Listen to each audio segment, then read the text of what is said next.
Alright, good afternoon everyone. To all the ladies and gentlemen over here, welcome to Bellevue Hotel for our talk session, Rejuvenating Penang Hill, journey continues. So as we all know, a great storm on 4 November 2017 badly affected Penang Hill, resulting in more than 300 landslides on the hill alone. So what had been done to rectify the effects of the landslides and what were the challenges faced? So we're happy to have all of you over here join us and let us learn about all this at our talk session, Rejuvenating Penang Hill, the journey continues in conjunction with Penang Hill Festival 2023. So without further ado, I'd like to introduce to you our moderator, Dr. 𝐂𝐲𝐞𝐫𝐬, the General Manager of Penang Hill Corporation, and I will now pass the session to him.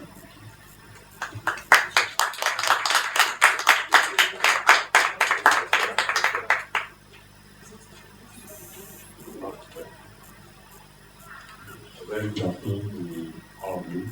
Can you hear me? Yeah. This is a very interesting topic because 2017 everybody has gone good, bad memories, and what has happened on the field. And then I remember I joined Penang Hill Corporation in 2017, January 1st, 2017. 9 months on the job, hugely. Landslide. 2 weeks later, another landslide. It was September 15 actually, and then end of September 28 hit a small ones, and then October hit another one. So and on the same spot. And subsequently November 4th, I consider myself one of the victims too. November 4th, I was on the field, rain did not stop. I didn't feel very good about it. I went home, and I came back again. And after that, I couldn't go back. And then my car was stopped, until nearly close to midnight. And my car actually submerged into the water. Very old BMW 528 series that subsequently took me 9 months actually to get the heart change. It cost me more than 35,000. It was a good experience for everybody, good experience for our colleagues. So I guess today's talk is actually will generate a lot of interest. What happened then? And then what the work that we've done behind the scene.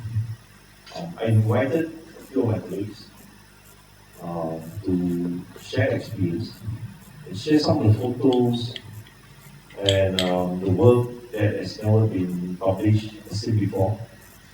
In the aftermath of 2017 November, we actually published a book called 𝐒𝐲𝐞𝐿, and I recommended my colleague for the book. So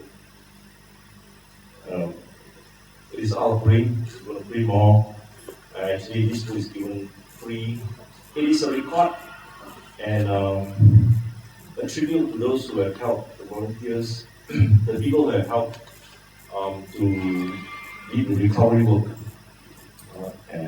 And after 51 days, we managed to reopen the hill for everyone, despite the many people have said that it will take several years for the hill to open. To be exact, 319 landslide spots. Some of them big. In fact, most of them are pretty big. Some minor ones. The landslides, not just only landslides, but it's also the infrastructure that, including roads, bridges, drains, they were damaged.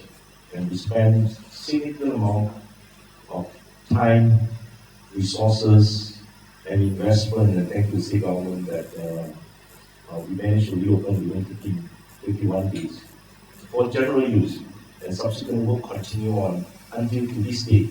Actually, all the work was done in 2018 and 2019, and continue on to 2020. Even during COVID periods, so our work never stopped. So we have moved from in this book, I call it 3R process. Now we're on the fourth R, right? Restoration, rehabilitation, and then rebuilding. Now we are into revitalizing, and some might say rejuvenating and called revitalizing Penang Hill, and hopefully will bring to the next phase, Penang Hill, repositioning Penang Hill to be a different place and reimagining Penang Hill. That will be our next phase of development. The objective is to make Penang Hill a much better place, much safer place, much more fun place, and as well as a place where we can all work together to preserve for the future generations. So, without spending too much time, I want to introduce my colleagues here. So we're going to spend each one of them about 15 minutes do some presentation, if you don't mind. Before sleep, please don't snore. It's a very stuffy room, so I guess it's a very hot topic, so good to be in a sauna place for, as a warm-up. Right. So, okay, on my left, there's nobody on my right. It's not a wrestling thing. Okay, English, anak perempuan Bhaskaran. She's the manager of a project planning and development division. She's connected to corporation. English is the head of project planning and development division. She may look small, but I think she might be a little bit older than some of the apprentices. She did 3 boys. Somebody grab her. She started a career as a tourism planning research officer at University of Technology Malaysia and has been with the TC for 12 years. She's considered one of the pioneers, I think. And she's managed numerous projects throughout her career. All the projects, all the big, small, from planning stage to implementation stages. That includes policy budgeting. It's all in she's very instrumental in planning for all the projects and budgeting, getting the funds allocated from the state government, and also internal funds, internal means from PSCs, and then subsequently hand it over to the engineers for the execution. So that also covers whatever the big and small ones. The small you probably will see, the big ones like upper stations, even the lower station that you'll see actually has kind of a refresh and has a new look. And now the next one, actually the big ones, the cable car improved. She's managed many projects. Her background is in urban and regional planning, and is currently pursuing a master's degree in sustainable development practices with 𝐂𝐳𝐠𝐞𝐬𝐿 in Malaysia. So what I do, I will myself introduce everybody. You want me to do one by one? Right. Encik Muhammad Syaridan, further left, my left, your right, assistant manager. Actually, he is the head of engineering unit of project planning and development division. When I joined PSC, we only have one civil engineer. Shah is the best and the only one. There's no second best. He's the one. So now we have 5 civil engineers. That tells you the importance of how we do this, the importance of the infrastructures, of sustaining the infrastructures, building them, and making sure that it is always be reliable, stable, and for all users, including the residents. So, 𝐒𝐤𝐞𝐚𝐤𝐿 Syaridan is a graduate with a Bachelor's of Engineering with honors in Civil Engineering from University of Technology Mara, 𝐿TM, inshallah. He has a wealth of experience in different areas of construction.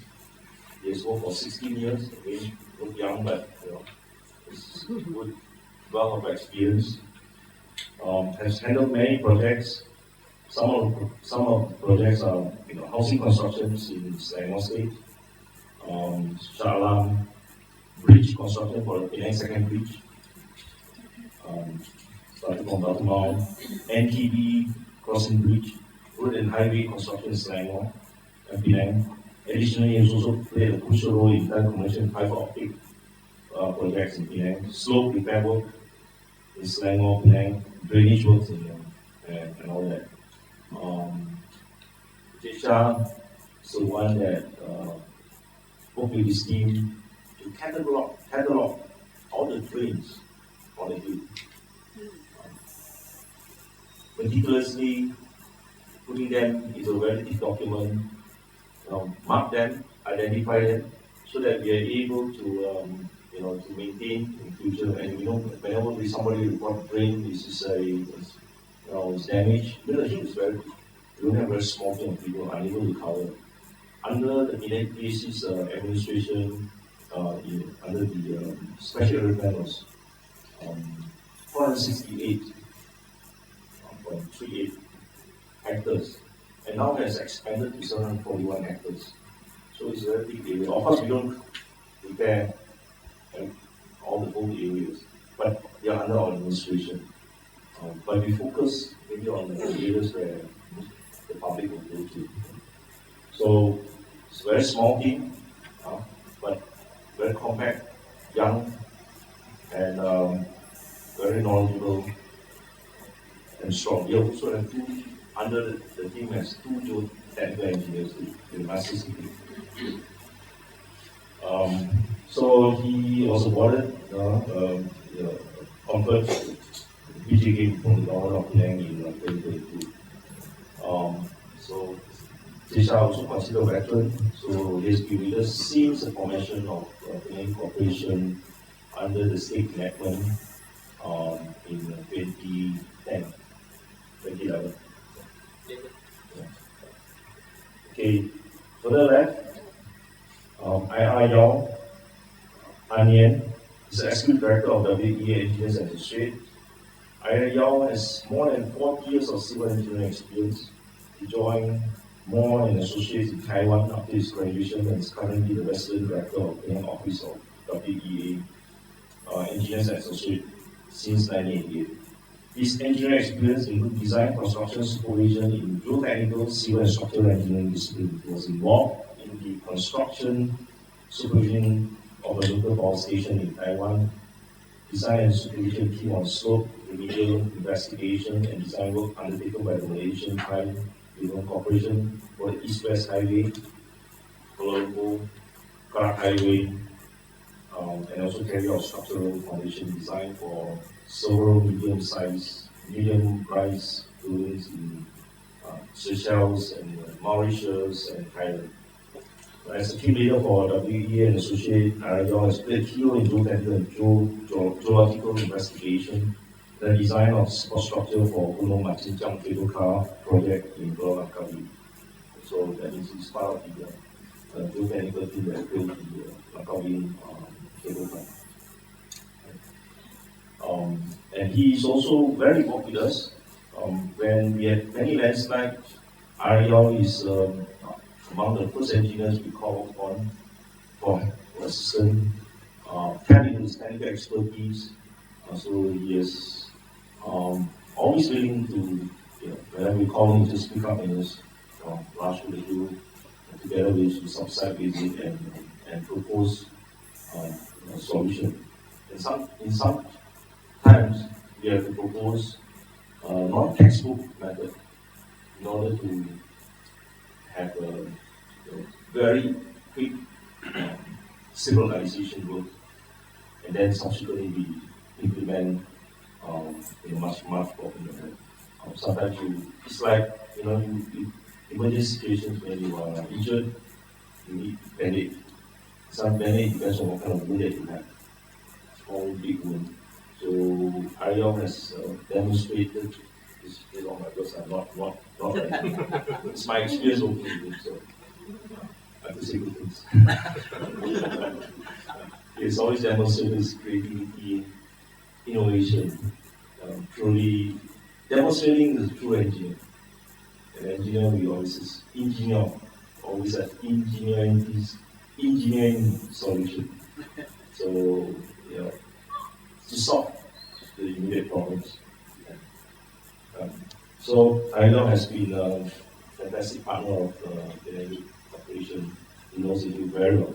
So we are very honored to invite him, and he accepted our invitation to share his thoughts.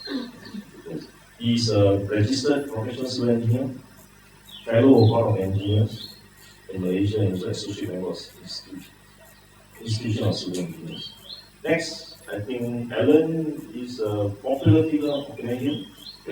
Many people know him. I'm not sure about everybody, but certainly many people know him.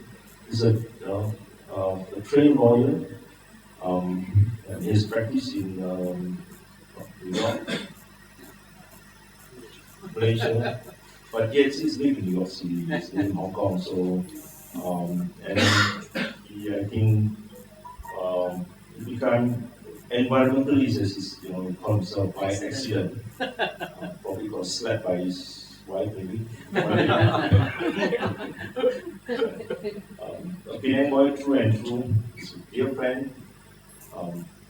Not just friend of Penang Corporation, but he's also friend of Penang Hill.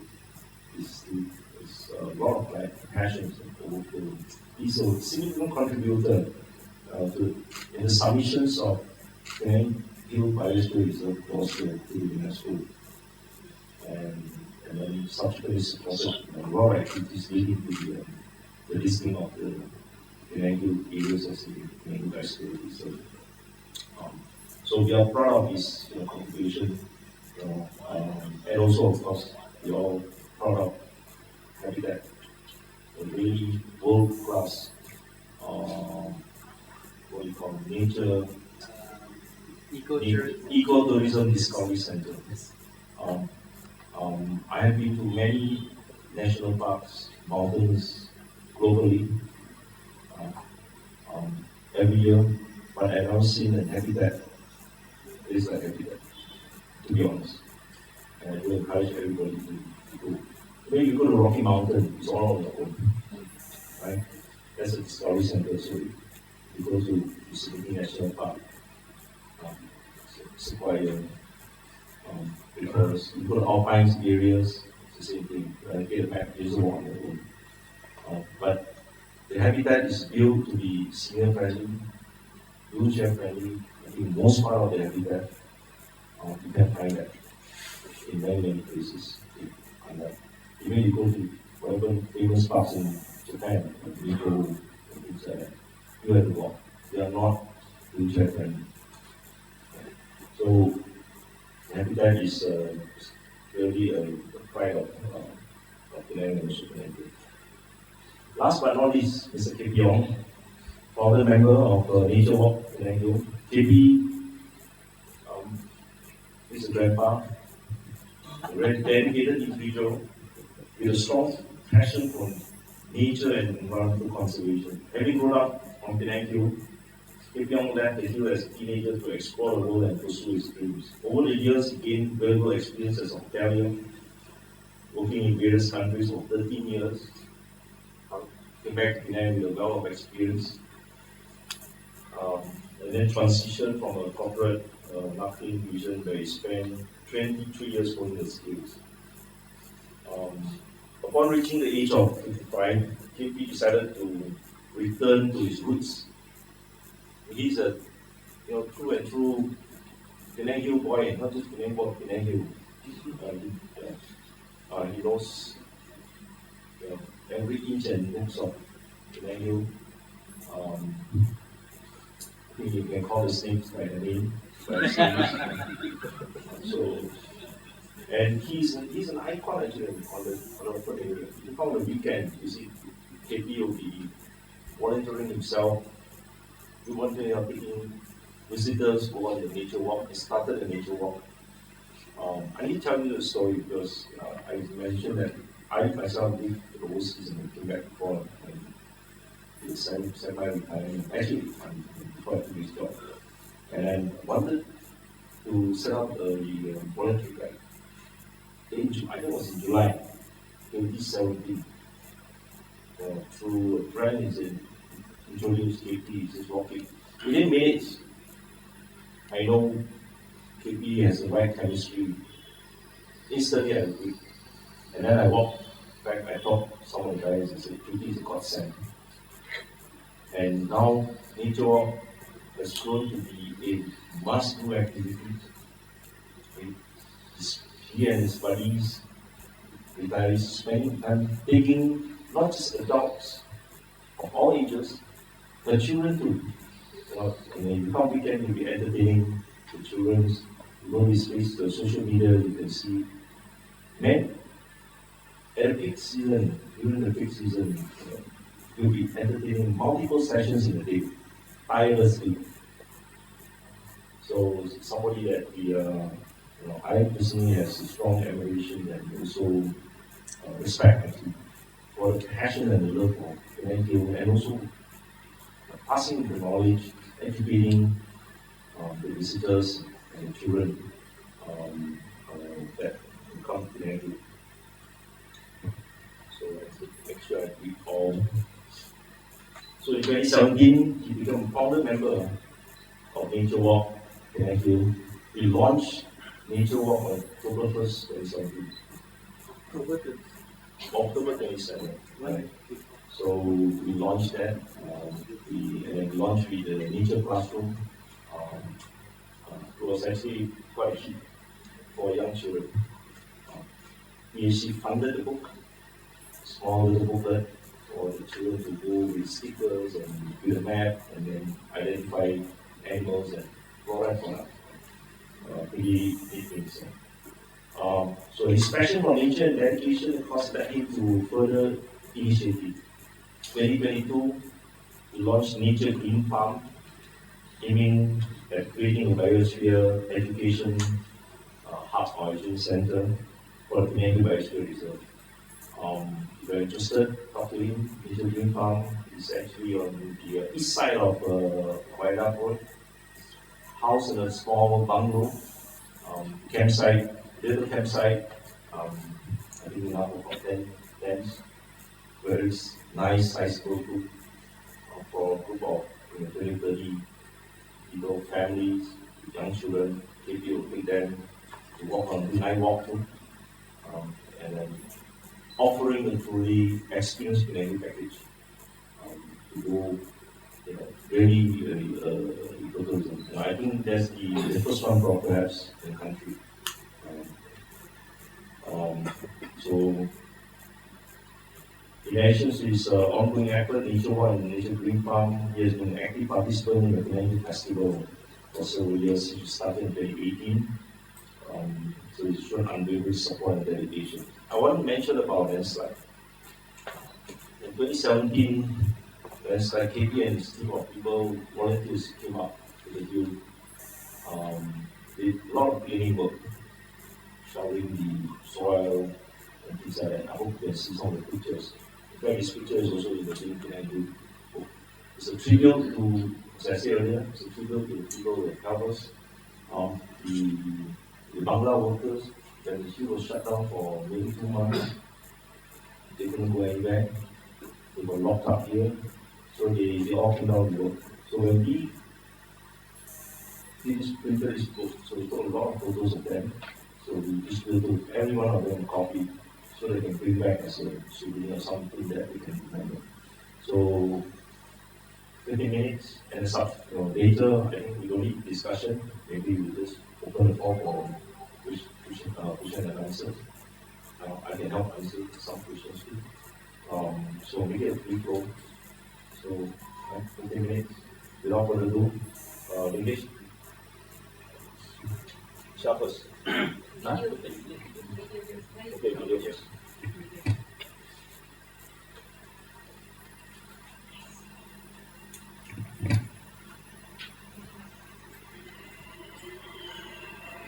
During that night, there's a typhoon that happened South Vietnam, the typhoon Janui. My biggest concern is the wind effect. There's a spin-up effect on the hill versus the platform. At the end of the day, we will do one last round of checks of the coach and the track, traveling very slowly checking every meter of the track. It was about 11:30. The rain was so heavy. When I say heavy, I was sleeping in my room where water is pouring down from the roof actually. And the phone rang at that time from the operation group people asking for help. I received a call from my supervisor just before midnight saying that the coach was damaged by fallen trees.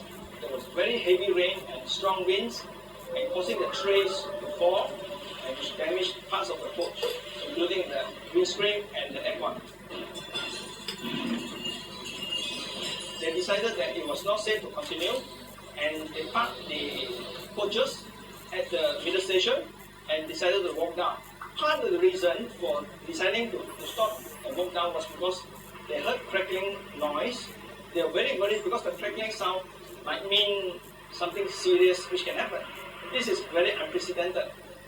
Never have such situations that I would call a calamity. So All my lifetime, I haven't seen such a bad landslide with the trees coming down. People used to say, we're developing. No, it's not from there. Old bungalows and old areas, and from the jungle, the earth went down. Nothing to do with development or anything. It's something extraordinary.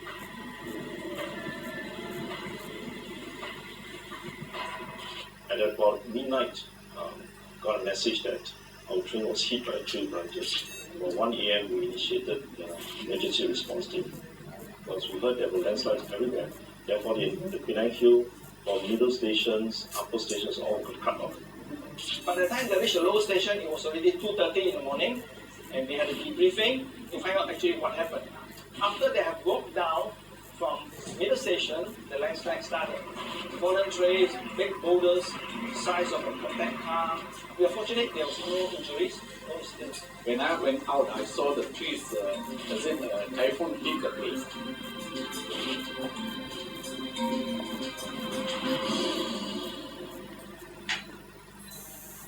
The guest house, the whole slope has gone down until 2 roads down below.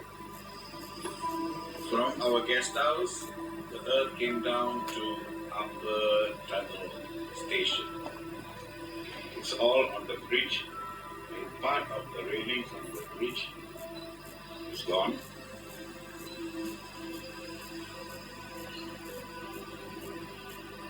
And we can't walk through here to go to the other side.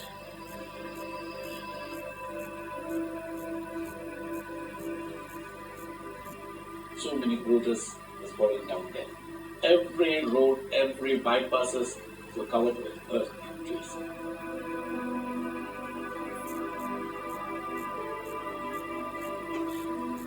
So many lamp poles has came down. Cables stuck inside the mud, inside the earth. And some places have no electricity. And I can see some water pipes burst. And you have no way to stop that because there are 4-inch pipes. And I was told that the hotel, 3 days was stuck there. So there were children, old people, elderly people, and these people were stuck there. And there are some bungalows they don't want to leave.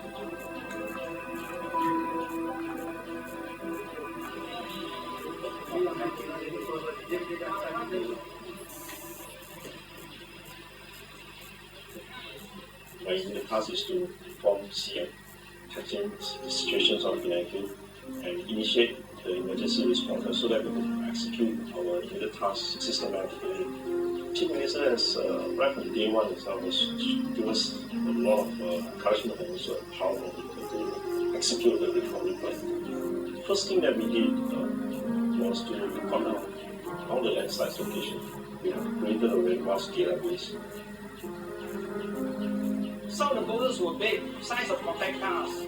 There was many tons, we estimated probably about 300 tons of soil came down along with a lot of fallen trees and all that. We were only able to assess the real damage after the tons of soil was removed and all that. The boulders we couldn't remove, we had to get the contractors to hang it.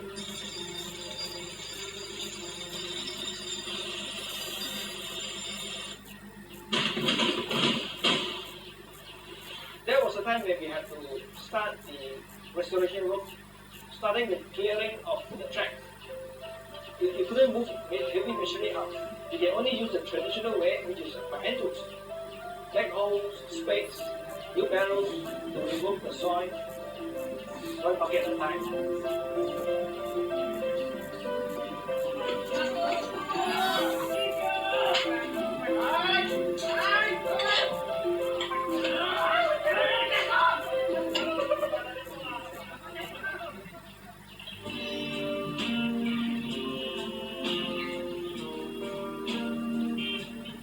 No more water, food is running down, we don't have food, we need help from outsiders. And because it's a risky situation, we can't handle it by ourselves. So they decided to bring the helicopter, and the rescue mission started.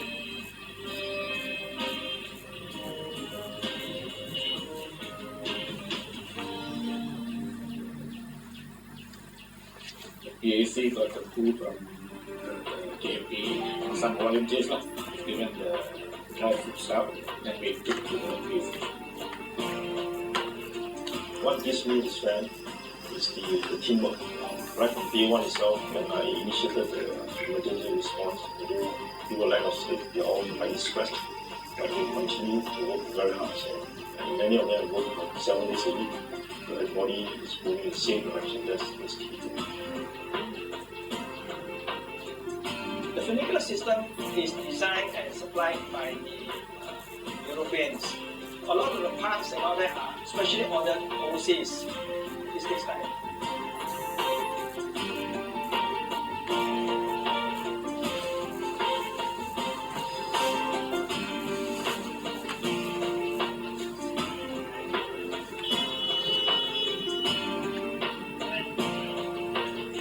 PAC is committed to bring the funicular services back to normal operation as quickly as possible, so that we can bring back the shine and the glory to Penang Hill again.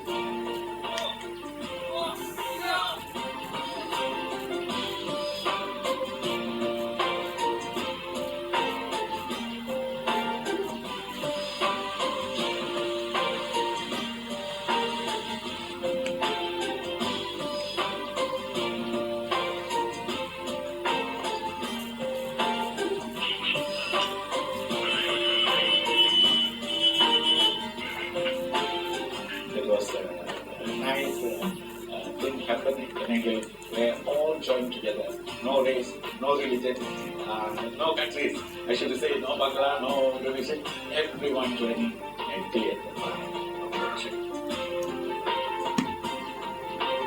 And even the GM joined, Dr. Sri 𝐒𝐲𝐞𝐚𝐤𝐿 joined. Everyone joined. Everyone was working there very hard. And nobody showed any kindness until we cleared the track. I cannot say thanks to them. I have to hug them. The landscape may have changed, but the spirit is still there. It's been a challenging time for everyone since this incident happened. Penang Hill Corporation is committed to bring the shine and glory back to Penang Hill.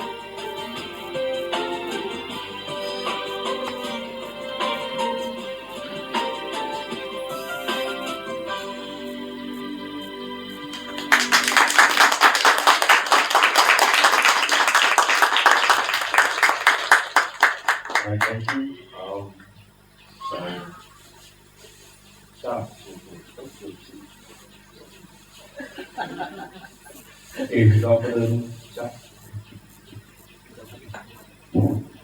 Hi, good evening everyone. My name is Reza. Actually, thank you Mr. Chuck, Dr. Chuck, and all the famous Chinese, thank you for coming today. Actually, sitting here to share my experience during the event, during the landslide event. Okay, actually, I remember the date, not because of the landslide. Actually, because during that night on 4th November, actually, I'm at the stadium, Shalam, watching the final Malaysian Cup between Penang and Johor. Actually, I'm kidding myself that time. But after I come up with from the stadium, got call from Mr. Raja. He said they have the tree fall on the stadium. So it means they are very strong so very heavy with the wind and everything. So mostly I decided to go back to Penang on that night. But because I was very sleepy that night, so just take decision I want to go back that early morning. So I reached back to Penang around 5 p.m. So we have a coordination meeting with our team. Actually, to make the story, that day from the 5th November, we have a coordination every morning and every evening. From 7:30 a.m. we have coordination meeting, and then at around 8 or 7:30 p.m. we have another one to report what happened during for the daily report. Actually, I want to have a report to our GM to report. Okay, actually on the 4th. Okay, this is the important date that cover all events for the 2 months. Actually, we cover back. Actually, outsider believe that we cannot survive within 20 months, I think. But we try to make a decision. We need to recover back within 2 months. So we believe on that. Actually, we can do it. We can do it. Okay, for the first, actually on the 4th of November, we received a tale of the typhoon. Actually, we received a rainstorm around 372 mm. It's equal to 1 year's rainfall in Penang. That's why we have a lot of landslide. This is because when we receive a lot of water, the soil become weak, and we have on the Penang Hill we have a lot of big trees. It cannot stand anymore. When the tree falls, it brings all the soil together. Actually, on the 5th November, when we decide to stop the operation train, actually we also engage the response team to rescue, because we have reported around 180 people, including residents, visitors, and also the guest house, guests for the hotel guests also stranded on the hill. Because no water, no electricity, so we decide to have a response team to rescue them. When we check all the access to the Penang Hill, they have no access actually, because the only way from to climb up to Penang Hill is by jeep track and also on train. Actually, both of them is blocked by the landslide. So we decide to have collaborator for ITN and Bomba to have rescue using a helicopter. But the problem is we don't have a helipad on the hill. The only helipad that we have is the Air Force, the ATN Air Force. But the problem is the way to the Air Force can also block the landslide. We cannot go. So we decide the only place that we have only the 𝐶𝐞𝐫𝐬, the landscape area there. When we check, is suitable for the heli to land there. So from there we just have a rescue untuk menyelamatkan lah. So kita berjaya mengeluarkan keseluruhan yang tersangkut di atas bukit lah. And then I will not to cover all the date because the video show everything. So most of the slide also maybe we repeated. Just want to share the my experience. Okay, you can see all the map. Actually, this map we map by our own. Starting from the 5th November, we climb up from the bottom to all the landslide area that reported. But first we cover around 194 landslide. But when the rain continues heavily, they have some part, so and then the total become 320 landslide. If you can see the most, sorry, they have a few part. For example, sorry, block by this. I'm blocking.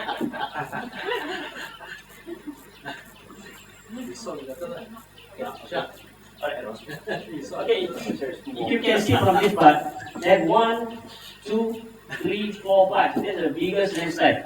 Actually, if you can see this around from the 𝐾𝐬𝐬𝐤𝐚𝐵𝐻 until Moniak Road is slide down from the 𝐾𝐬𝐬𝐬 to down there is almost 1.5 kilometers. Actually, the most received the landslide is from Datuk Malik one. He received everything. From the Woodside bungalow, he received all the fallen trees, all the mud, and a fish compartment.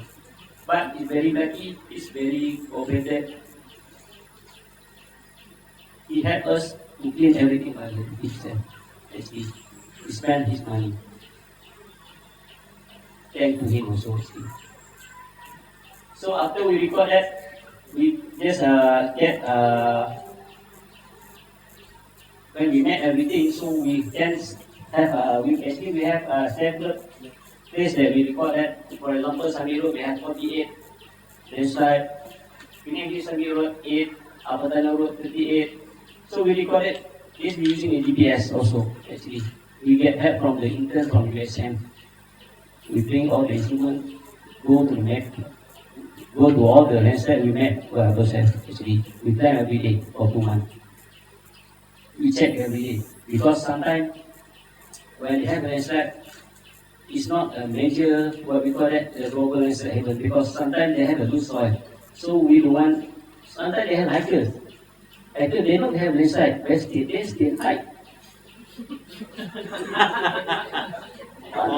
On top of that, they don't care about the safety actually. The story I have to say because I have a picture when we cover everything. I can saw that one hiker on top of that. I have a picture. I think GM know about that. Yeah. You cannot control the hikers at Purong. Okay, this is along funicular track. For example, this is a major part, the middle station. The middle station is the major part because they have a ton, 100 ton of the soil on our track. It's damaged on the track actually. So that's why we take initiative to cover the track first. We need to bring our train down to repair. So we need to take initiative because this middle station, no machinery can go up. It's only need to use manual land. Yes, manual.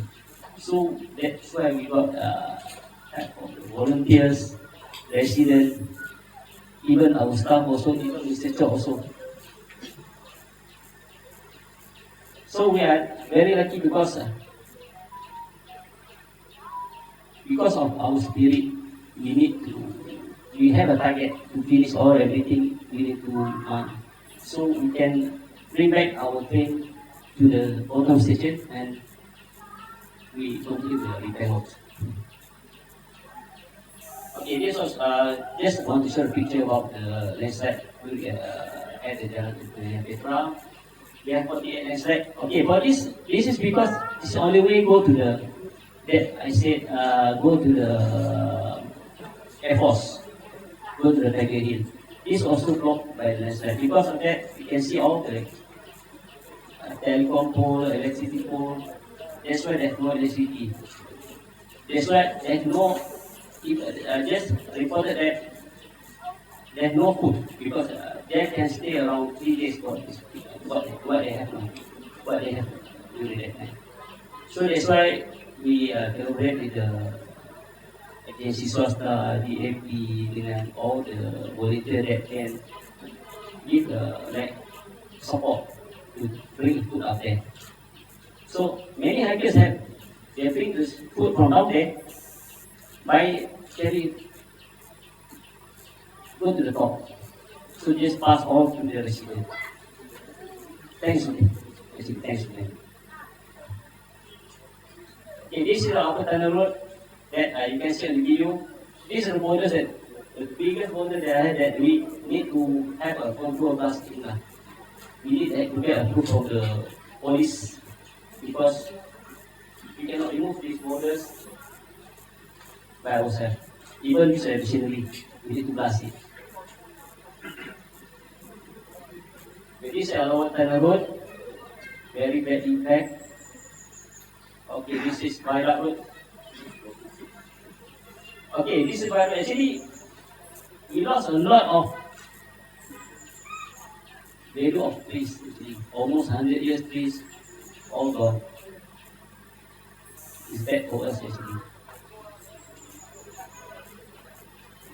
But this is 𝐿𝐻𝐿 almost 70 landslides. That's why when I said this road, this is the main road to the top station basically. We cannot do any rescue without this road actually. And thanks to 𝐁𝐾R, actually this road belongs to 𝐁𝐾R. They do the maintenance, so they full support. They bring all the support to clear all the landslide within I think 2-3. Just one open to let a vehicle passing through. To just want to bring all the support to up there. Okay, for the recovery experience, actually, when they have a landslide, actually they reshape all the landscape. Actually, a few weeks, you cannot see all the monkeys, all the snakes actually. It's gone. I don't know, they're not reported to us. That's the problem. I think a few weeks I cannot see them. Because their habitat is gone already. Alright. Okay, this you can show the picture. Actually, this tree came from the top, around 1 kilometer from the top. That received by Datuk Malik, is cleared by himself. He rented all the machinery, all the workers to clear by himself. Okay, you can see when we climb on the rock, we show the vertical rock because the landslide exposed the vertical rock. Some of the vertical rock. Okay, for example, you can see it's Datuk Malik. Actually, it's almost 80 years old. Actually, I'm 40, but he left me behind. He's very fit. He's very fit. You can see all the boulders exposed is dangerous to. Actually, this road is near to the main road. For example, this upper tunnel road. This is upper tunnel road. That's why we need to check outside which part that. In terms of safety, because we need to record all the boulders, all the landslide, everything, because not because of the record only, because we need to make sure all the safety. Because we cannot repair suddenly, it takes time. That's why we need to cover everything. For example, we try to cover all the landslide by the what we call that, company shape first, because we don't want the landslide exposed to the thing. This is the first action that we can take. Because suddenly this machinery can come out because when we open the jeep track, that time only the contractor can bring all the machinery. But we are very lucky, some of the main contractor, they have their own machines out there on the hill. So we can rent from them. Okay, actually this the sample that actually is under your design, because when we try to rectify the slope, to repair the slope, actually we need to scale all the loose soil first. But in terms, we try to have what we call that graniting work. We try to cover all the slope with the cement first, because we don't want any exposed or any loose soil give suddenly slide to the bottom. Easily give a dangerous to our workers. That's why we connect all the surface with the cement first. Let them become hardened, and then we punch with the soil bearing to strengthen it under IRL. We use the same method actually, because this is the only way that we can do. Because even you can see it's very, what we call that, like very safe slope, but we cannot trust them. It can happen suddenly. Okay, this is a video. We continue work during night time because we need to.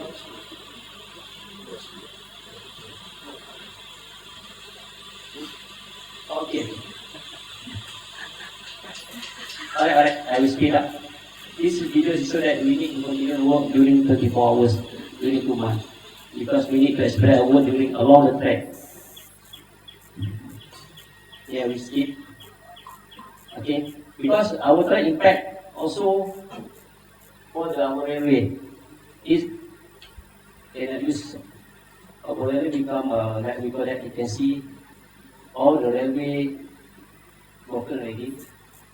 We need to collaborate with our FOD engineering team when we need to do work parallel. Some engineering on the track, some engineering on slope. So we need to cooperate with them. Okay, this is the same picture. Okay, this is to the spirit of them. Also, they have in the video that shown by this job. So they have got. We use manually because on the hot sun. Don't have any machineries, right? Okay, this also manual. Everything manual.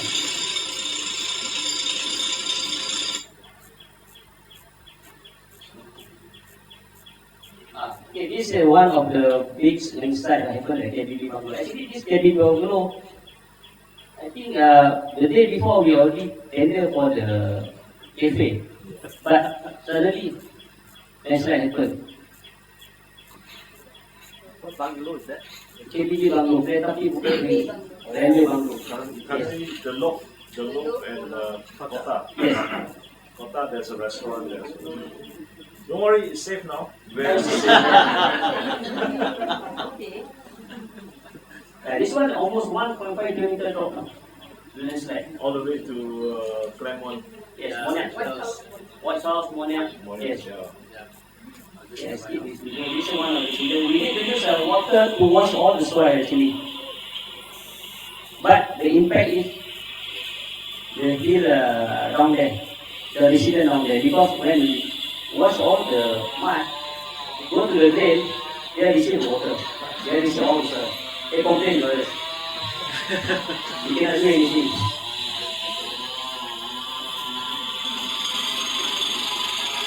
Alright, skip the video. This one should. Okay, this is a final what we call that. Like for me, we work non-stop for 2 months. Actually, thanks to the job, actually, he's the key person. He coordinate everything. First Very well. last day. Yes. Don't let me behind. Alright, thank you very much.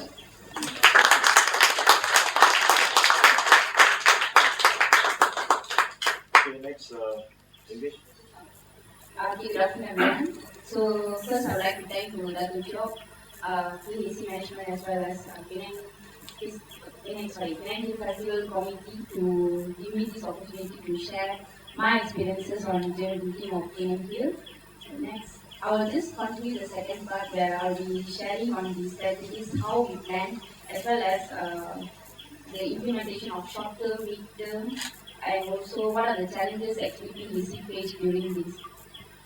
So, okay, as you all know, our day one of the emergency response started on 5th of November.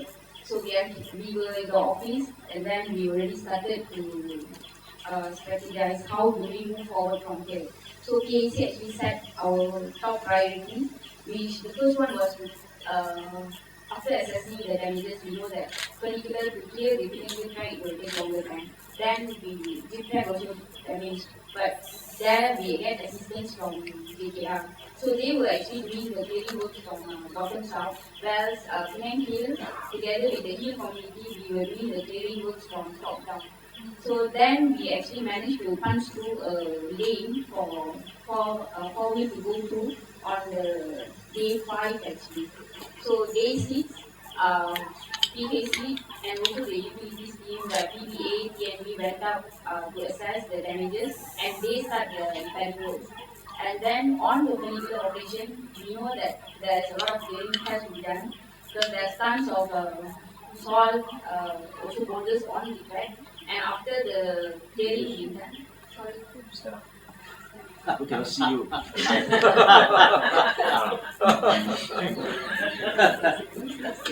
my dear practice for myself. Okay, then when we place the soil and boulders, then we assess the track. Like what Shah was sharing just now, the track also damaged. Then we had to repair the tracks. So there's another task to be carried out. Then besides this, the utilities were taken care by PA, PNB, TM also were on board. Then we also initiated process to clear the ring roads from Summit Road, Upper Tunnel Road, Lower Tunnel as well as the Wideout. Then finally, besides we, the technical teams were working on this, how to restore the hill, our admin, finance, they were actually working on how to assist the hill community. Where we have some residents, they were on the hill where LDP1, we supply the groceries. We get assistance from Carbon's office, NGOs also donated some of the groceries. What we do is like a mini factory in the office where we will pack and then we will send up to Mr. Raja, his team, and also other residents like Uncle Vijay. They will help us to go and distribute this throughout the hill, I would say, from Summit Road all the way to the Wideout area. So, as Datu mentioned and also earlier during his opening speech, what was our approach then was 3R.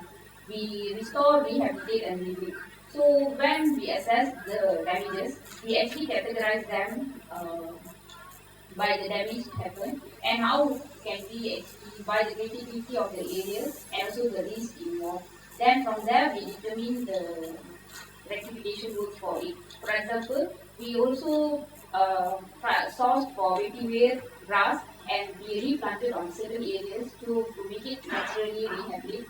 And also certain areas in the forest we let it to naturally rehabilitate after the clearing works. And then for certain areas where it involves roads, buildings, we have to do restoration of the slope with soil nailing, grid beams and also planting, where we want to ensure that with planting these whole areas will actually be green instead of turning it into a jungle conflict.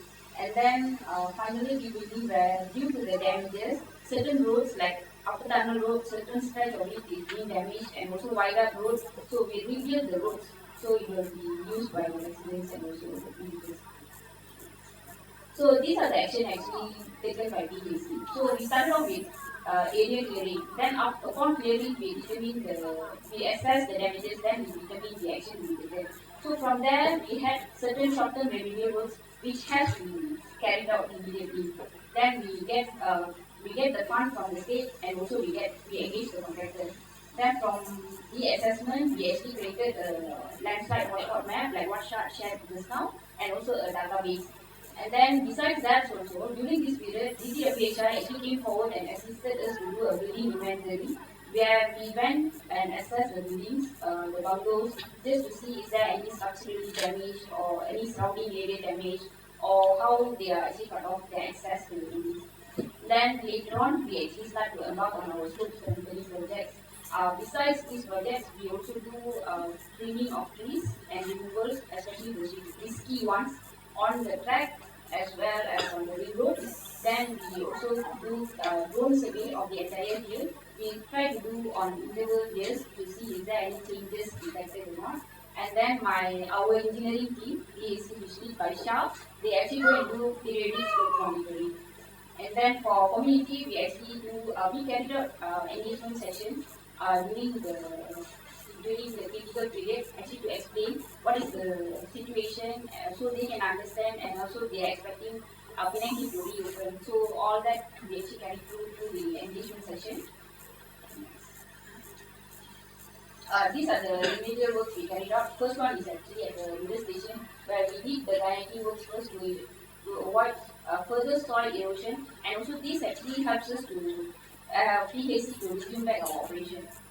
And then after our operation, we went back to full swing of slope stabilization of this area. This is actually at the temple and moss area where after the landslide the foundation was actually exposed. So what we did was we did a foundation strengthening works. This is removal of bypass, the boulder, the huge boulder at bypass C. Shah actually showed the video just now. It was actually a concrete plastic to reduce the impact there. So this is the strength we had to do the strengthening below HP upper tunnel rope, which is below the HP bungalow. Actually, this section is still ready, and then now we are still using it. Next, so Viaduct Road is one of the worst damaged areas. So just now we had about 46 landslides all over the area. So the clearing works actually costed a lot. Here you can see there's a lot of huge trees there. And also main drains were affected, and then we had assistance from MPBC together with our team maintenance. We carried out the clearing works of all the drains. Okay, the same case as what below bypass C. There's also another boulder at below bypass A. This is at Viaduct Road East, but the boulder was smaller than the one at bypass C.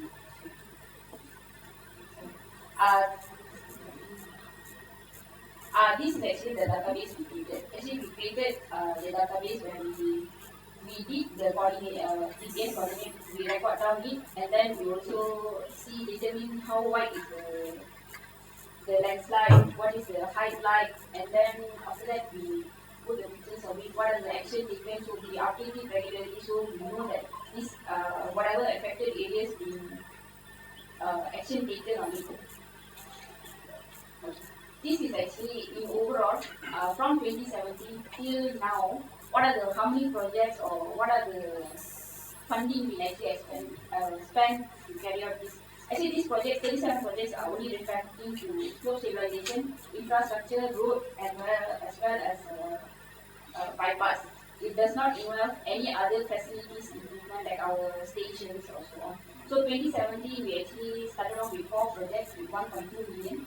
And then 2018, you can see it's about 7 million with 3 projects. 2019, 12.7 million with 13 projects. That was at peak. 2020, about 10.8 million with 6 projects. 21, 2.7 million with 3 projects.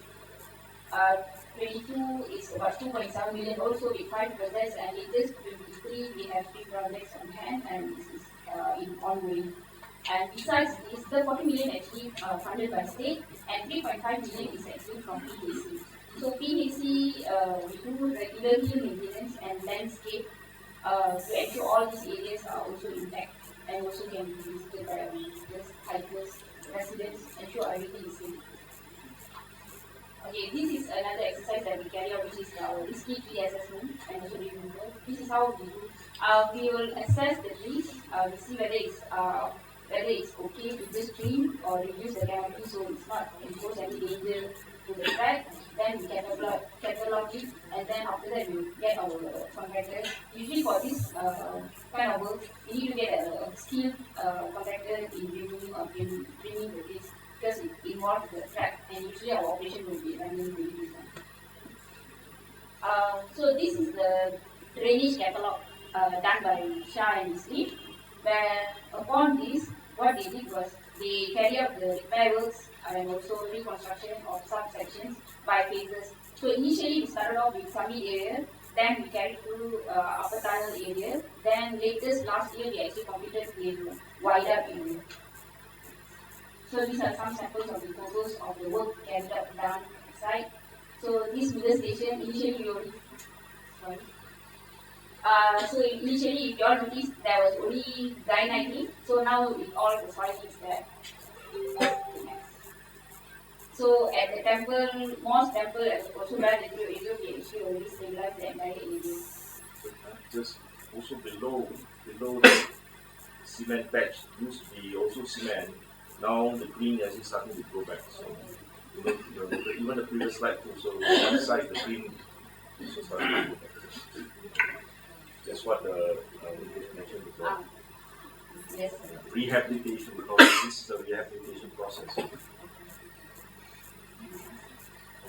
So this is at Upper Tunnel Road. Because Upper Tunnel Road, when we get the contractors, they actually involve almost 16 sites of the slope affected area, which involves below the PHC guest house area, KBP area, HP, and also one section of the HP surrounding area. This at Wider Road West, where now you can see all this is green patch.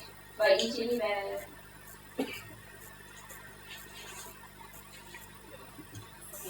this is actually outside bungalow.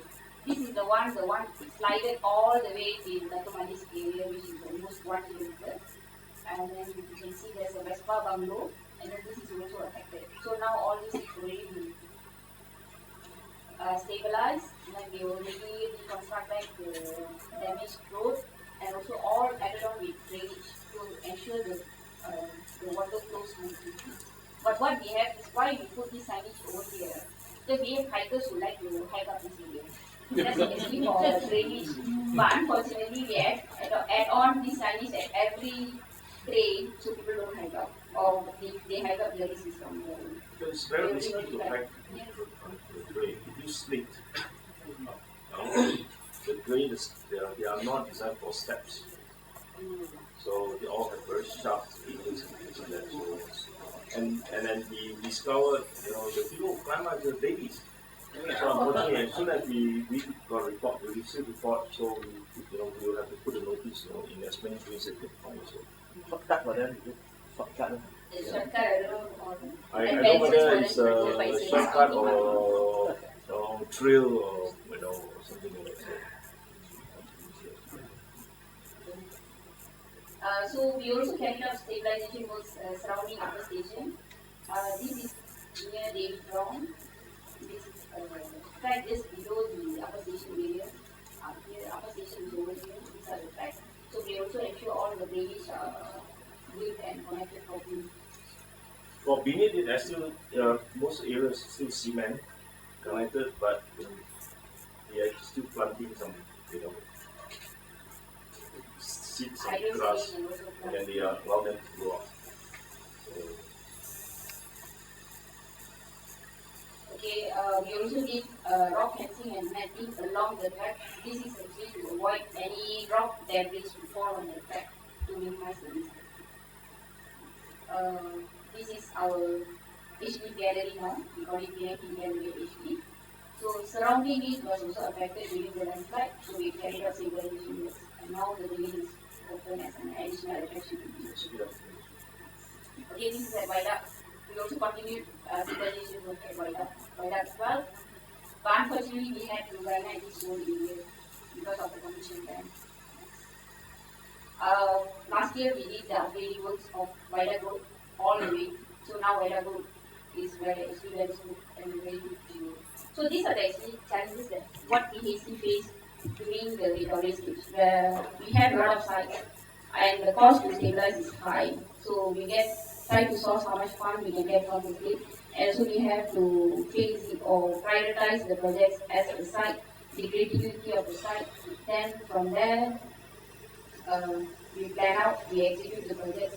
Earlier, there's no geotechnical in-house, but now we have 4 more engineers with us, with the team today. So we are, all our projects are going to our system. So actually, I would like to thank all the communities because we had assistance from communities, from agencies, from state government, who actually made work together with PHC. So we work together, restore back the original state, or not even the original state. Actually, we restore back the condition of it and also the glory of the Penang Hill, so we can actually enjoy the film. I think that's all from me. Thank you.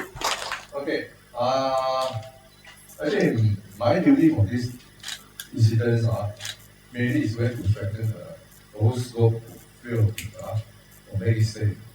So more on engineering. I will make the engineering to a simple extensions because I understand not everybody are in engineering field. Okay, first I will run through to let you know what is the content I am going to talk in this talk. Okay, first thing I want to explain what is landslide. Then why the slope then the causes of the failure, the slope failure. I will make it simple language. I'll make it simple language. Slope failure, why normally occur after rain? That will occur after rain. Why? A lot of people they know, because the slope is very wet. But why wet? It will help make the landslide some simple gravitational working. This is where we study physics and time, or mechanics. You can see this type of diagram.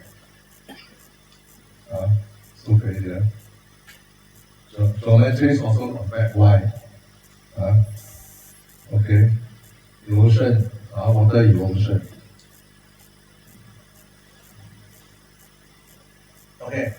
How we carry out to rectify, to strengthen the slope.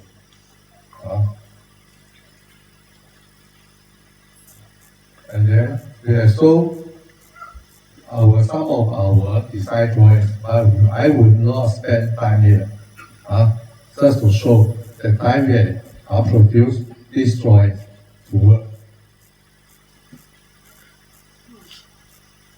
Also, some analysis.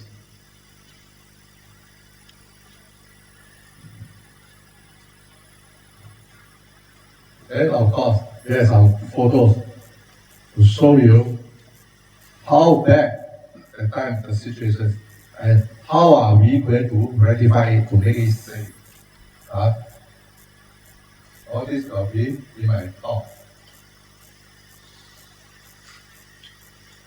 Okay, so I go back now.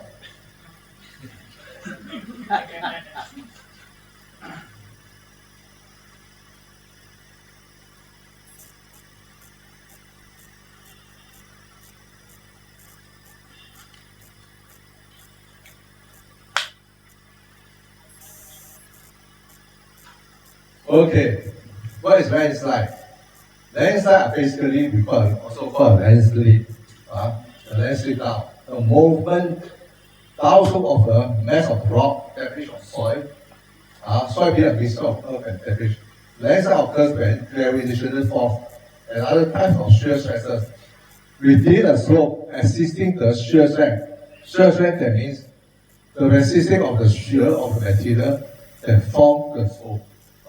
When the resisting shear strength, the shear strength lower than the gravitational force, the thing will slide out. If the vector density of 1, then it's just equivalent. Slope failure. Why slope failure occur? Slope failure occurs when the driving force overcomes the resisting force. I think everyone knows when the driving force are going right now is resisting the resisting force. And then this is much depends on the soil properties. The soil instability is the inclination of the soil of outwards, natural or downward movement due to natural factors like pore water pressure, cracking, and earthquake. Some cause of the slope failure. The geometry of the slope very important. Everybody knows. If the slope are very steep, they have the potentials of instability. Erosion, rainfall, earthquake, geological feature, external load, construction activity, rapid drawdown. Okay. Why slope? Normally slope failure. When heavy rain, all of us are very worried. Our friend in MPPP is the most, worry most, and very busy. So why? Most of the slope failure during rain? First thing, I help you people understand now the rain density is increasing tremendously. In year 1990s, the average rainfall per month only 31 mm. But now, average in that is 200.6 mm. But that particular day, just I heard from our friend say, yes, it's 300. Just imagine how much water pour into the soil. How worse the situation.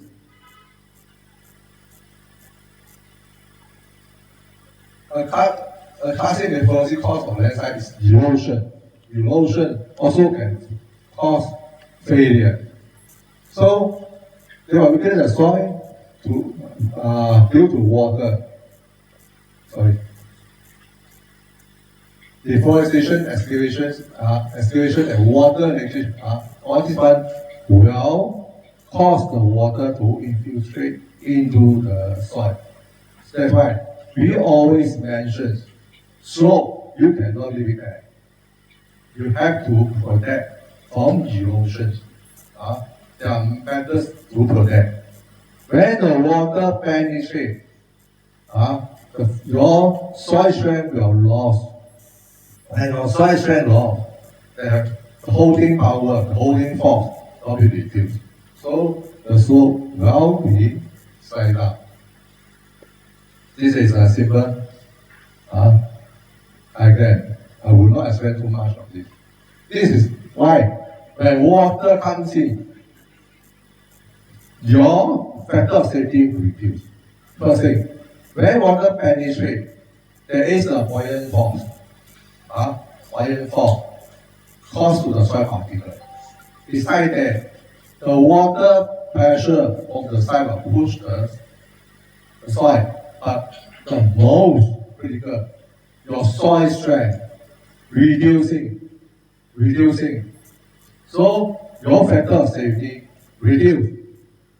And if the reducing is when below the factor of 1, the soil will slide down. These are the modes of failure. So normally in our Penang Hill, they are more like the natural slope failure.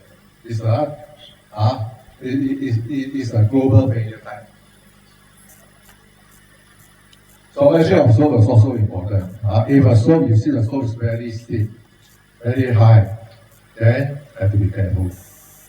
When you pay attention on the mountain, on the hill, you can find out the normal degree of the slope. They are less than 40 degrees. They are 30 over degrees because they are holding by the soil properties. The friction angle, when you take a bundle of soil, you pull it out, the soil will itself form an imposed angle.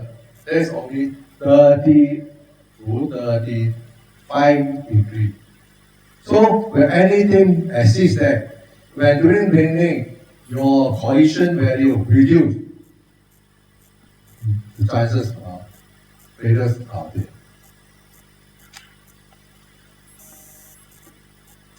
This one I will not spend time. This is also you can call mechanics. Describe how important the degree of the slope. Erosion and water infiltration. Erosion failure. When slope, you did not properly cover up, protect from water infiltrations. The water will infiltrate, will make erosion. So you can see their signs of erosion we call a real. This one real will form. Real is actually is a wider range, but shallower. But in turn, if you do not protect it, then you are developed into 𝐾𝐬𝐬𝐢. 𝐾𝐬𝐬𝐢 means like a small drainage system on the soil. The water will flow there. And further on, the slope will reduce the better safety.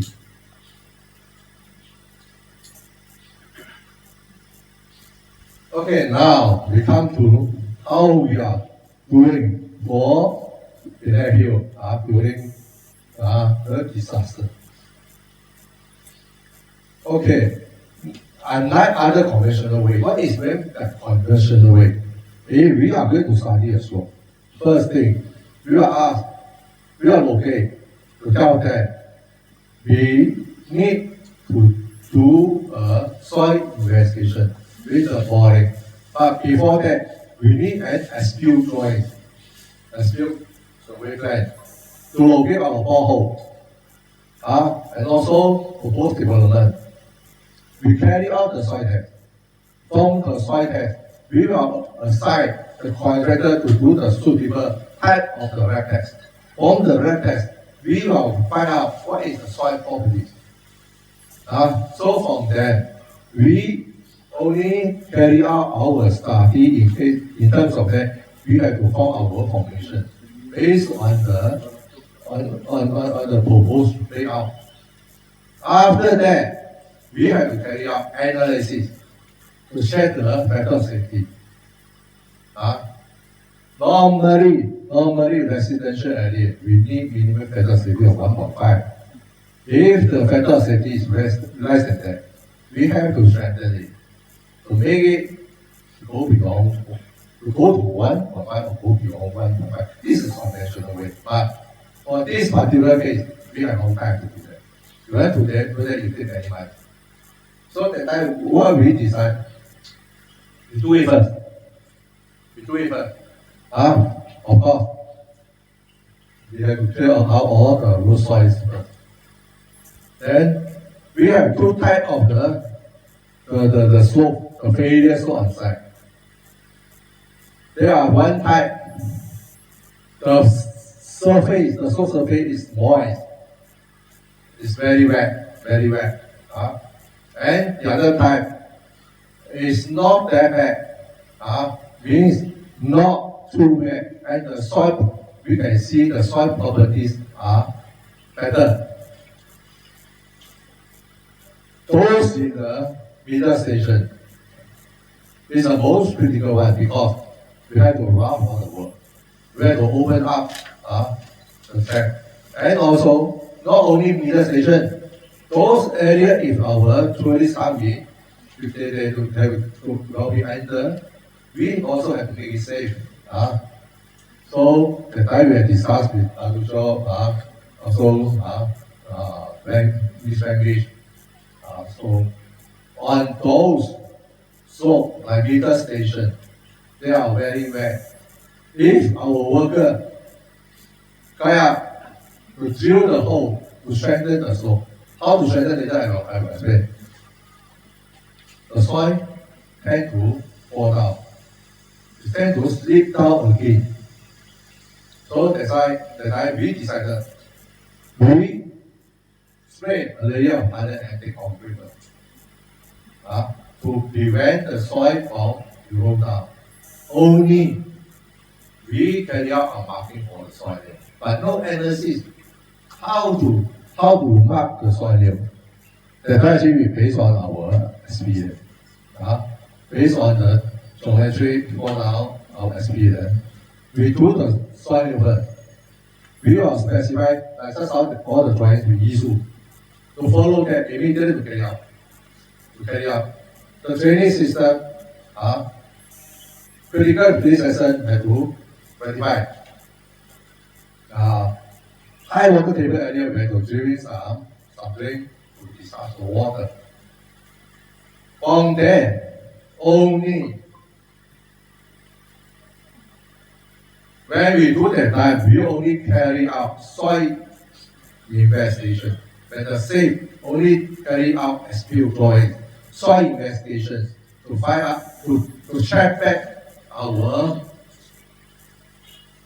our strengthening works done on site, whether it is sufficient or not.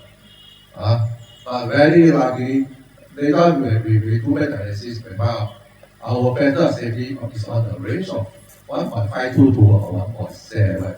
So sorry, Dato. 1.7 we have no choice. Let you spend a bit more money. So this is what we did. And certain area, you can see the foundation erosion. The foundation erosion. So, and also the road slip down. The slope is very long, very far, and very steep. There's no way to do a retaining wall to build up the road. So we decided we will jack in the steel pipe, jack in and to below the parquet, and then also for area on the roof stick to do a metal deck to cross over to support it. Of course, the slope below, we are still carrying on the strengthening work.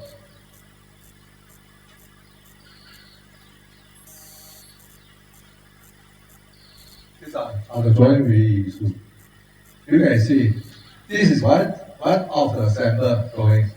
We will specify what they're supposed to do. Soil nail, what is meant by soil nail? Soil nail actually is a steel bar. A steel bar. About 32 mm diameter. Then we have to decide how long we have to install. How to install? We have to use the machine to pour the soil and insert the nail. Immediately they have to ground it until overflow. So this is what we call soil nail. Soil nail actually is the very effective and then less maintenance strengthening work. Now it's widely used. All these are the drawings. I will not spend time.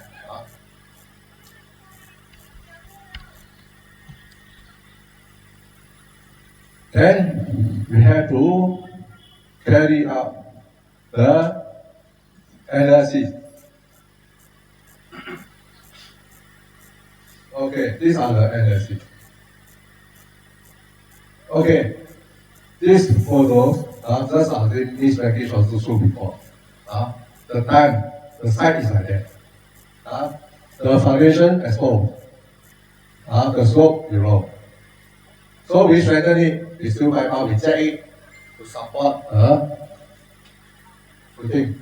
And we strengthening the slope below. You can see this is the final product we did to rescue the building. The road same thing. We also doing the bypass to extend it with the metal deck to make the road.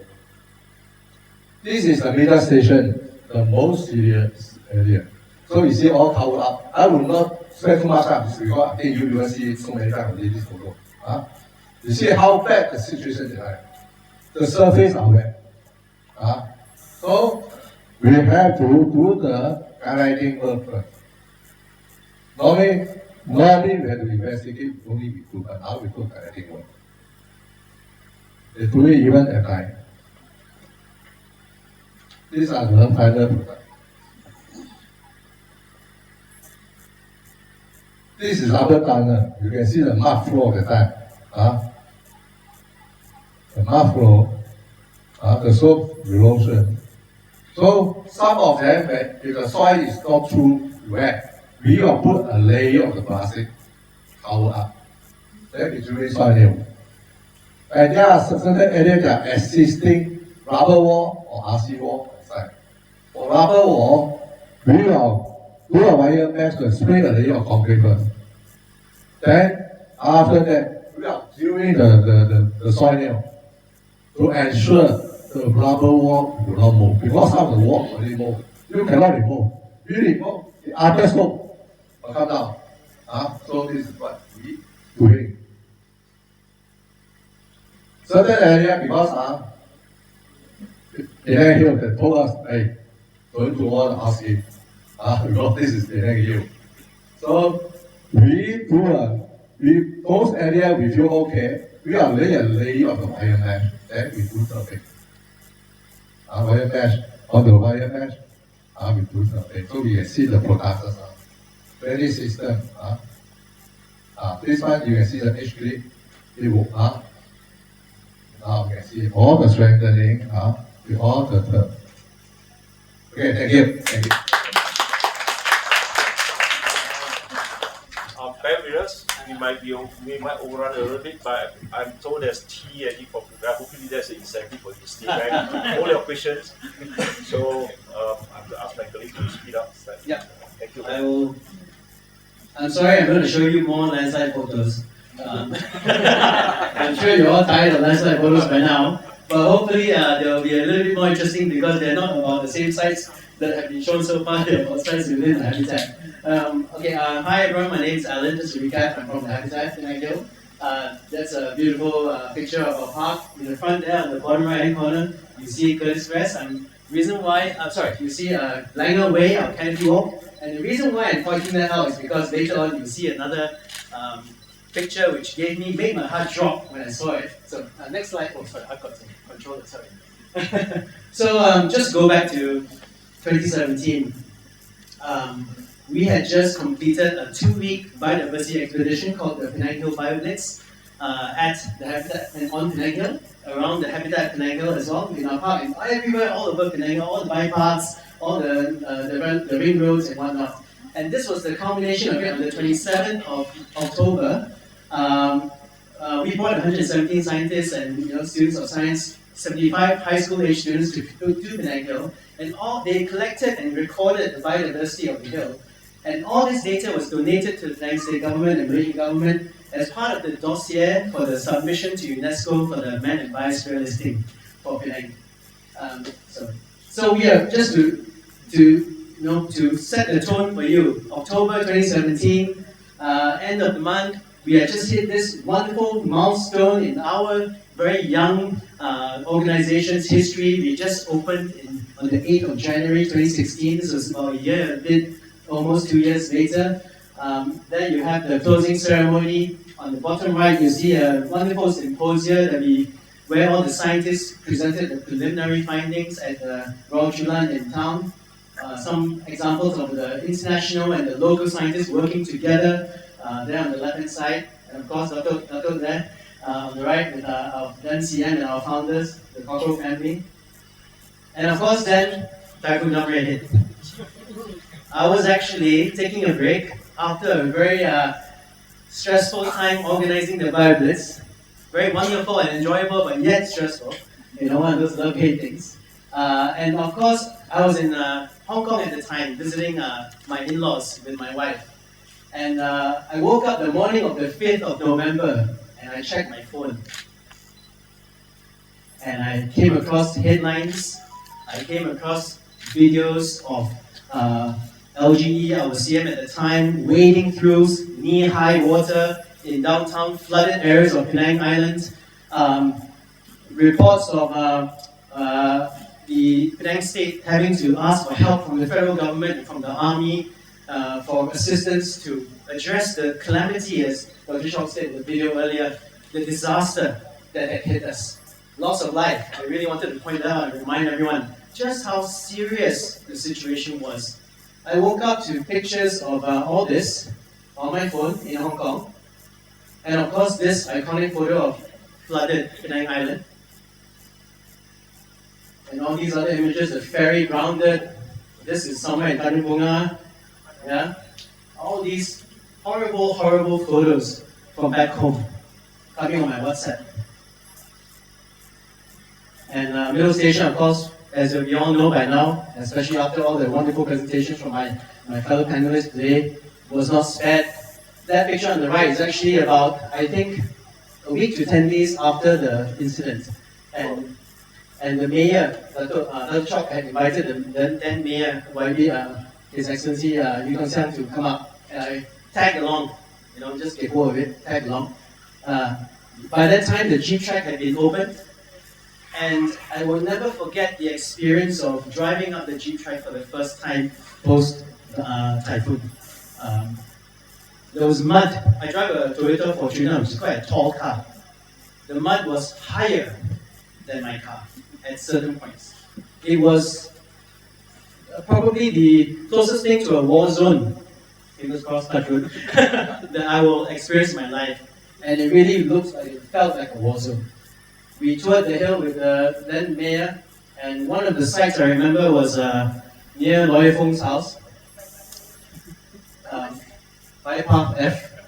And we walked past his house, his retaining wall had collapsed, his, illegally built, sorry, joking.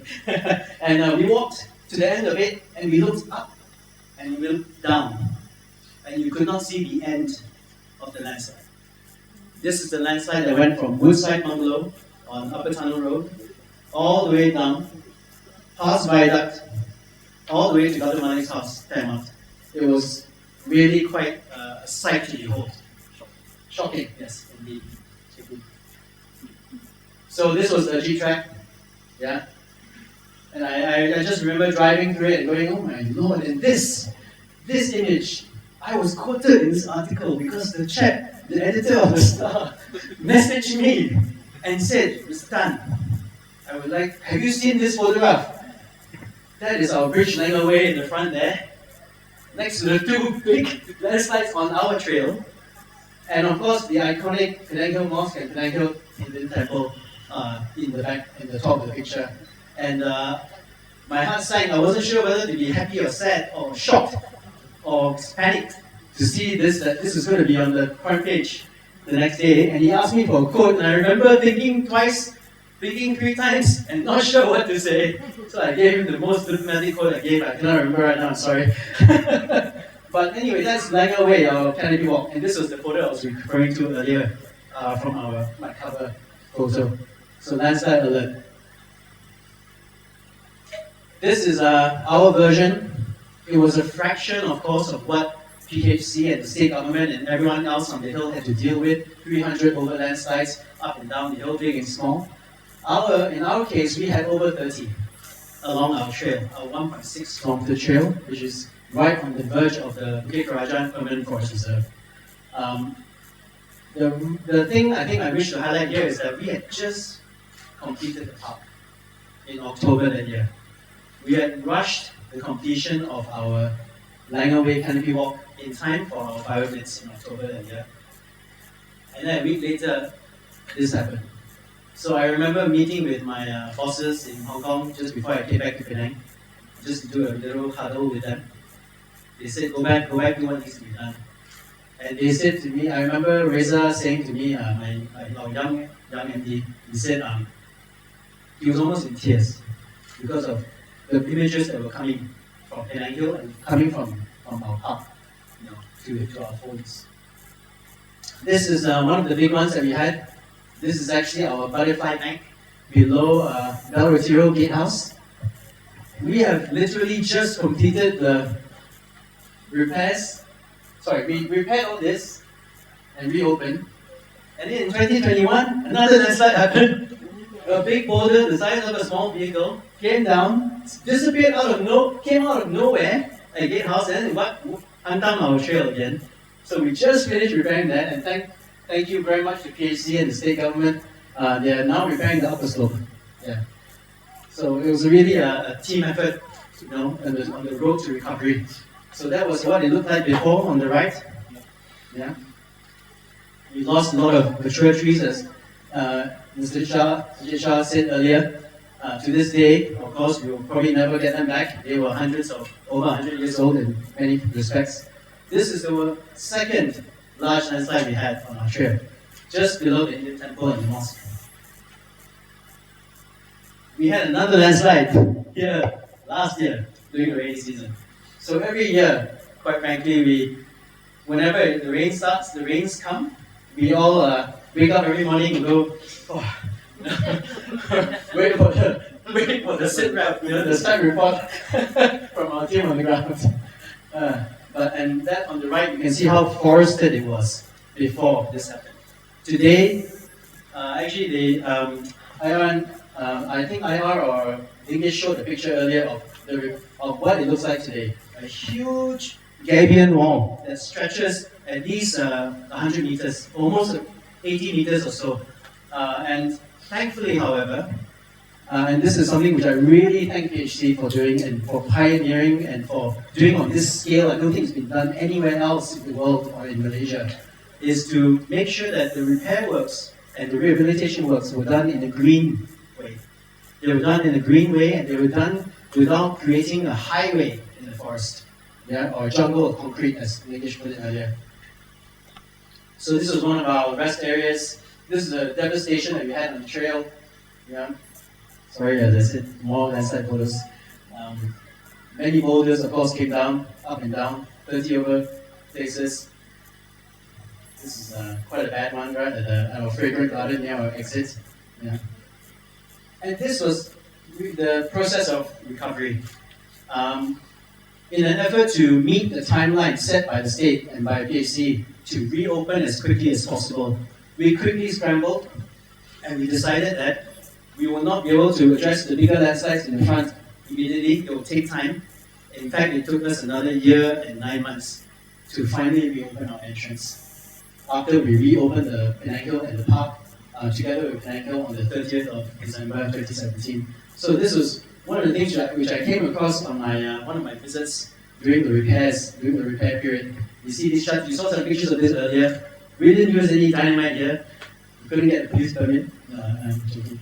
But they used manual labor, and they used there were all these examples I felt of human ingenuity, you know.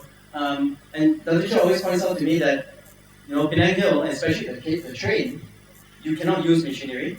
You literally have to go back to the way it was built in the 1800s or the early 1900s, and it's all about manual labor, yeah, and about human ingenuity and human effort, yeah.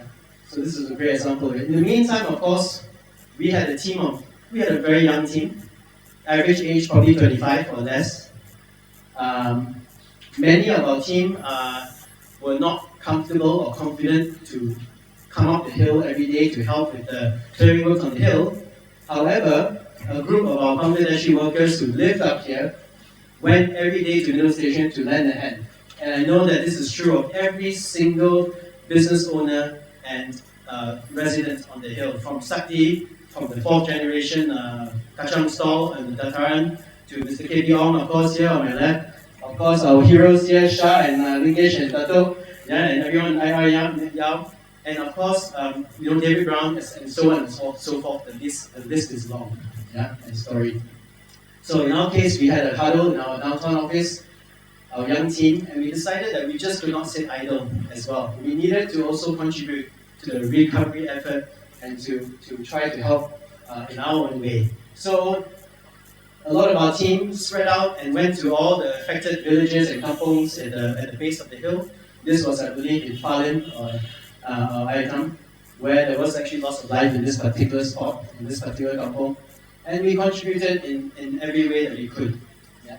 I personally, Dato and a few of our other compatriots from the hill, including our founders, the Cockles, Dr. Harry, we came up, we donated food aid, we collected funds and donated food aid and all the rest and all that as well. This, of course, was the triumphant reopening of the middle station, the repairs of the track, iconic photo, yeah. And of course, this meant that the game was on. 30th of December was going to happen.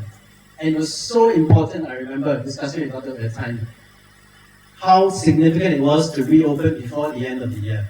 To open in time, 2017 of course was a write-off already because of this. But to reopen in time for the end of the year, the new year.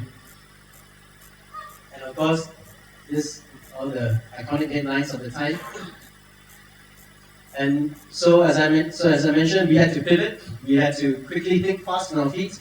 So what we did was we closed the front portion of the park, about 30%, and we had a shuttle service that brought people to the exit, and the exit became the entrance and the exit as well. And this lasted for a year and 9 months, as I mentioned. And that was the booth at the Dataran, where KP is now, where we used to people used to buy the tickets. And this was January 20th, 2018, when we officially opened Langaway. And really since then, of course, many other acts of heroism and hard work and dedication have taken place. And we've come a long way. I think Penang Hill has come a long way. We have come a long way as a young organization. And thanks to, I cannot say this enough and enough times, thank you to the strong leadership of Dr. Chok and to the dedication of his team, and to all of you, the community.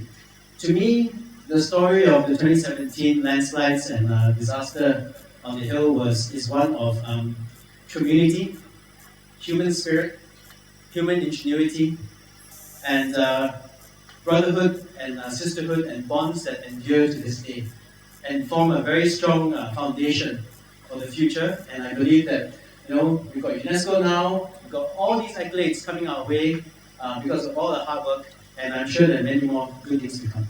Thank you. How to pronounce this? Nandri.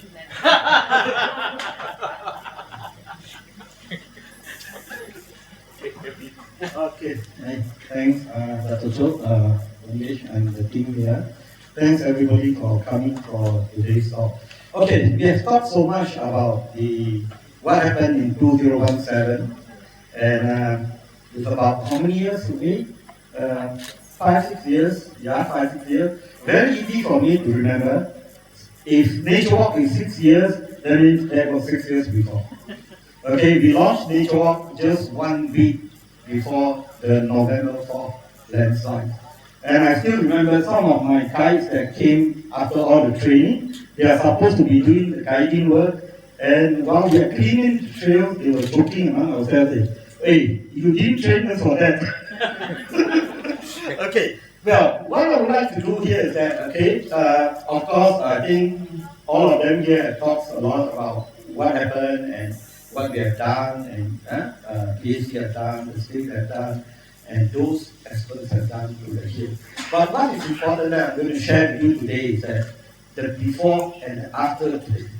I can tell you that there's so much work that PhD has done and the people here have done. Like what I always say is, we are together. I always remind everybody that even the hikers, we are together. As long as we have that spirit with us, I think nothing will lose. Yeah, in a sense. So what we did was, quit talking and let us begin doing something. I always say that, because you see why? Many hikers actually want to volunteer to come out and help. I have to check with Dato first. Then Dato always remind me one thing, KP, safety. Safety. We don't want anything to happen to any of the volunteers. So that's one thing I always remind myself. And together with Mr. Raja, I call him Uncle Raja, we plan out how we actually can work together with the numbers of hikers that we need to come up and help. So what we did was, at that time, we just targeted on 4 areas. Number 1, the upper station. A lot of cleaning that needs to be done. We leave the expert to do all the slow things and all that, but all the leftover, the whole place is just like a river. A river with all mud flowing. And the interesting things that I'll tell you is, you clean it today, tomorrow you come back, you see the whole place is filled up again. So we cannot be getting the same thing to do it every day. They get very frustrated. So we have to shift them out and get another new team come. It looks like something new. So that is upper station. Then later we go into the bypass A. Bypass A. Then our strategy is that after that is the summit road. And after we have completed the summit road, then we say, let us come, we conquer Viaduct. That's the worst part among all the landslides that have been mentioned earlier. So what we did was, this is the KBB bungalow, during the landslide. And today we have the loaf there, and also the Kota restaurant there. So it's all done, down before and after. There are a lot of work, but I'll tell you this much, the whole place was muddy. It's like every day you have to clean, and it's cleaning every day until the day when we start to see, it's getting better and better. Now, bypass A, this is how the entrance of bypass A during November 2017. And today, this is how you look at bypass A. There's a lot of work. A lot of work, I can tell you. Okay, that's why you see why today we are bond. Our bonding is so strong among the staff in PAC, the Hill community, the Banglas. We work so well today because we went through this. We went through hell to understand where is heaven. Huh? Then, okay, this is the bird's view of bypass and Sami Road. Look at Sami Road. From bypass A, the whole landslide came down from Gate House. And today, this is where we just took the photos a few days ago. So there's a lot of work have been done for the past year, okay, past month and years. Okay, then we come to Sami Road. Okay, this is right in front of the Troops bungalow, coming from the view deck, right? From the view deck west, right?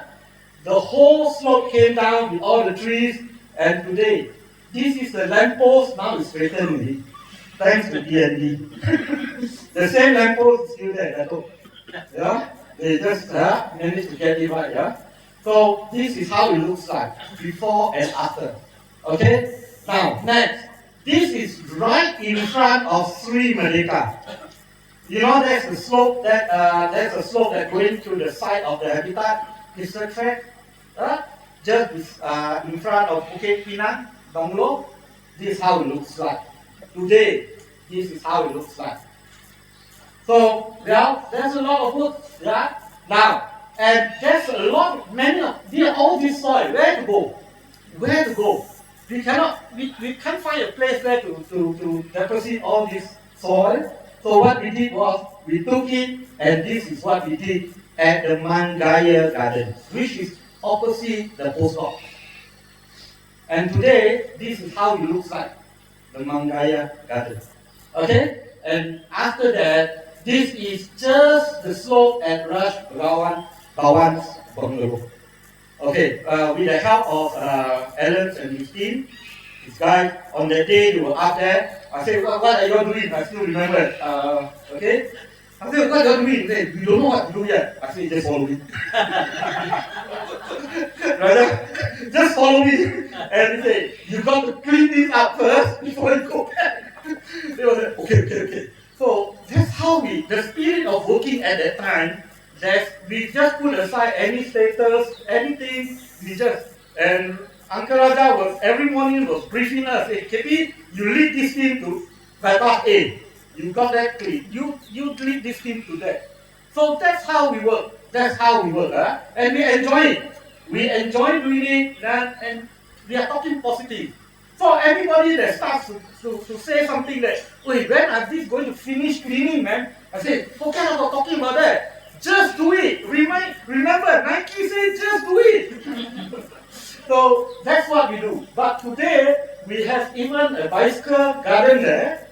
Just below the landslide, and we have a small little hut there. You can rest, no? This area, you don't have a place when it's raining for you to take a shelter. So we already have that now. Okay, now, when it comes to Viaduct West, interesting. Now, I think PAC, we are talking about getting the federal government help to get the army and all that. And nothing happened at that time. We don't know why. I said, we can't wait.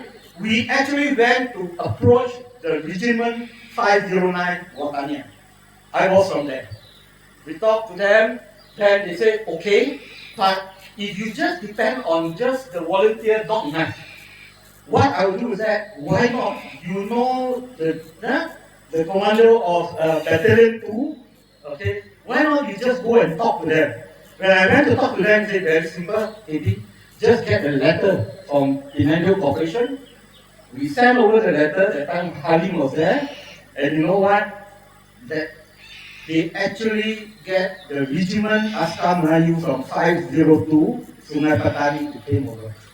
And that's where it starts the work at the Viaduct Station onwards. I can tell you that that was the last thing that I have in my mind. Okay, I'm from Viaduct because we were so busy and so occupied with Sami Road and the other area, we just leave Viaduct aside. And at that time when we went there, it was really a challenge, you know. A lot of work be done and all that. So this is what Shah and Alan and Lineage is talking about Veda. The whole thing came down. You can't see where is the start and where is the end. And today this is what Veda is all about. That is the amount of work that PACs and the rest of the people have done to really bring the things back. And just for your information, the hikers, the Veda become a favorite hikers trail today.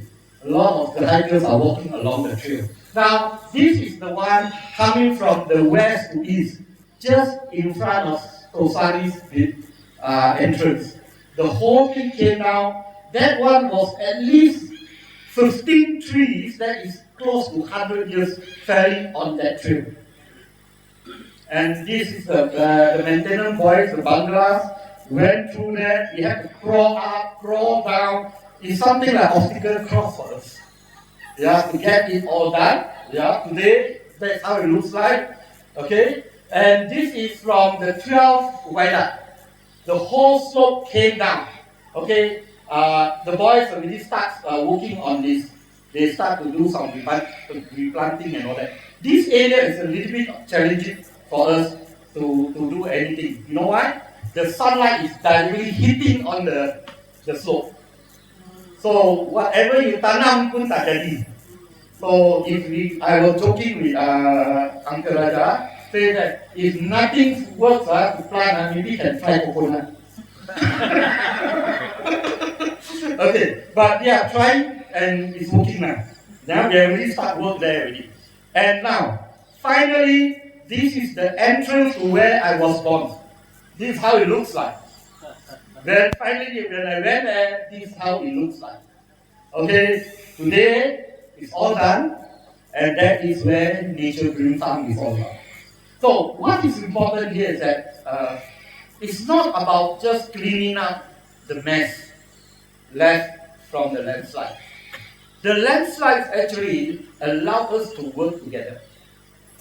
Yeah, from PAC side, you know, with the bungalows, with the hikers, thanks, the NPPP hikers, Mr. Ravi, keep on. We are just reporting. Some of the hikers, Tony and Jungle Sim and Paul, we are just reporting to each other. No? Wait, how many people you can give me tomorrow?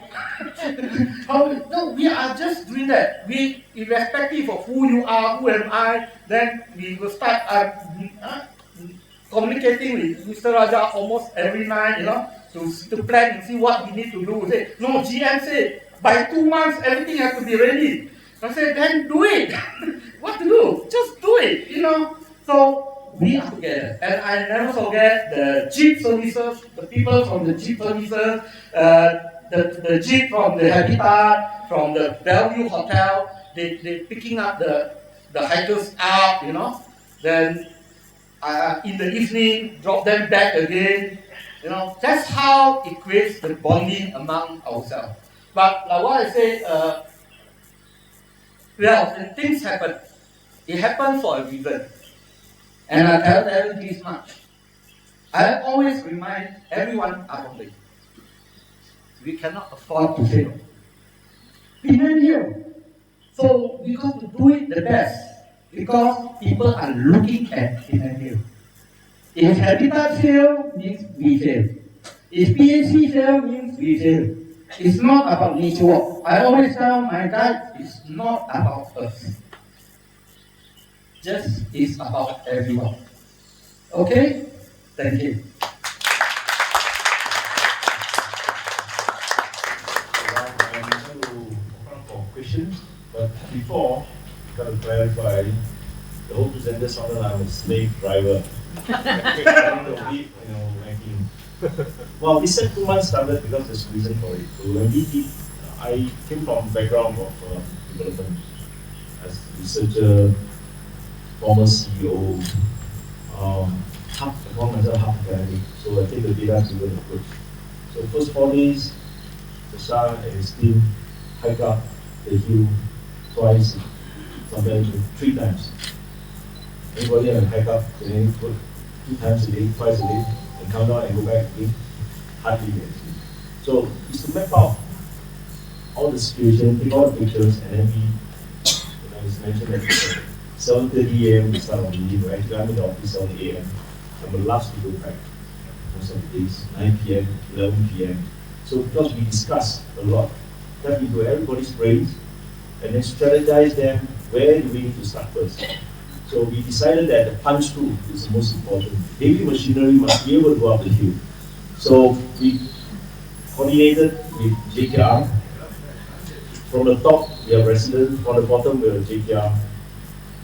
Set ourselves target of 4 days. Day number 4, by 5 p.m., we got to have a punch through. The jeep track must have one vehicle must be able to go up because we have to fix electricity, we have to fix the piping and so on. And then I coordinated, told TNB, PBA, fortunately they were very cooperative. I said stand by on day number 4, day number 5, get ready to go. So by day number 5, all the jeeps, TNB has about how many? Probably 6 or 7 of them. Very truck, they never see like as though it's like a commando, and PDA too. So everybody will rush up. By day number 4, we cleared one vehicle will go up. Day number 5, all the vehicles go up, start fixing very fast. And then while we have a separate team, PAC team will take care of the railway track. So it was a very well coordinated, but I think more importantly is that everybody committed. So we decided that we're going to run this working, very single focus, laser focus, not to be distracted by anything, any comments, any opinions. And then we all committed, spending our time day and night literally for a good 51 days. December 25th, November 2017, we managed to get the trail run. 26th December, right? A couple of days before we had, I had 3 sessions with the community on the hill. And by the 3rd one, so I said, get ready. Our target is 26. We're going to open up the hill for everybody to go up to clean their house, clean the astaka, clean the food court. So true enough, December 26th, we opened up the funicular was able to move people up, wash. Took them about 3 or 4 days actually. So by the 30th, we opened up to the public. So it was, I would say, it's a courage and determination. So that is like a testimony of what I call them the unsung heroes, the true friends of Penang Hill. And then after that, we actually made a PAC made a t-shirt for everybody. It's called the True Friends of Penang Hill. To all the volunteers, and we have hikers who came up, took off the shoes and walked into the mud and carried with the hand tools and do the clearing with us. So we can bear with us for about 30 minutes, then we have a tea break. So any questions? After the development of learning and landslides, the training tracks was blocked by fallen soil, red soil, fallen boulders and fallen trees. So how is it that your coaches managed to go down to the base to repair? You use helicopter to bring the coaches down or something else? Okay. Thank you. So when the coach Penang was hit by the 3 branches, the landslide happened, the massive one that has happened on the middle station. So the first thing we did was a separate thing to, as I mentioned, clear the railway track. First thing, my instruction to everybody, I would like to see what is beneath the soil. And my fear was the railway track for damage. We never have railway engineers in our group. But nevertheless, once you open up at the lower station, so the lower tunnel station area, we managed to clear. We saw the railway track was intact. We replaced power rail, of course, the damage. As you go up the hill, you see the yellow lines that run parallel on this side. That is power rail. That actually supplies the electricity to the coach. The modern day coach needs a lot of electricity, all the electronics, air conditioning systems, and things like that. So the focus is actually in the middle station where we spend the most. We have to break the boulders by hand and using hammers and so on. So when we saw big boulders actually right beneath and then the tree trunks and the railway track got damaged. Fortunately, actually, one side of the railway track is still intact. So we were able to bring the coach, both sides, slowly back to the track. Of course, they are unable to go through the center crossing area. So using that, it will become our transportation tool. We were using the auxiliary drive system running at super slow speed, 0.2 meters per second. So very, very super slow. And that allows us to bring 3 spare railway tracks, which is actually, each of them is 396 kg. 396. No way we were able to transport. So fortunately, we were able to transport, moving inch by inch. It was, I think, nearly more than an hour, close to an hour, to reach the middle station and unload the railway track one by one.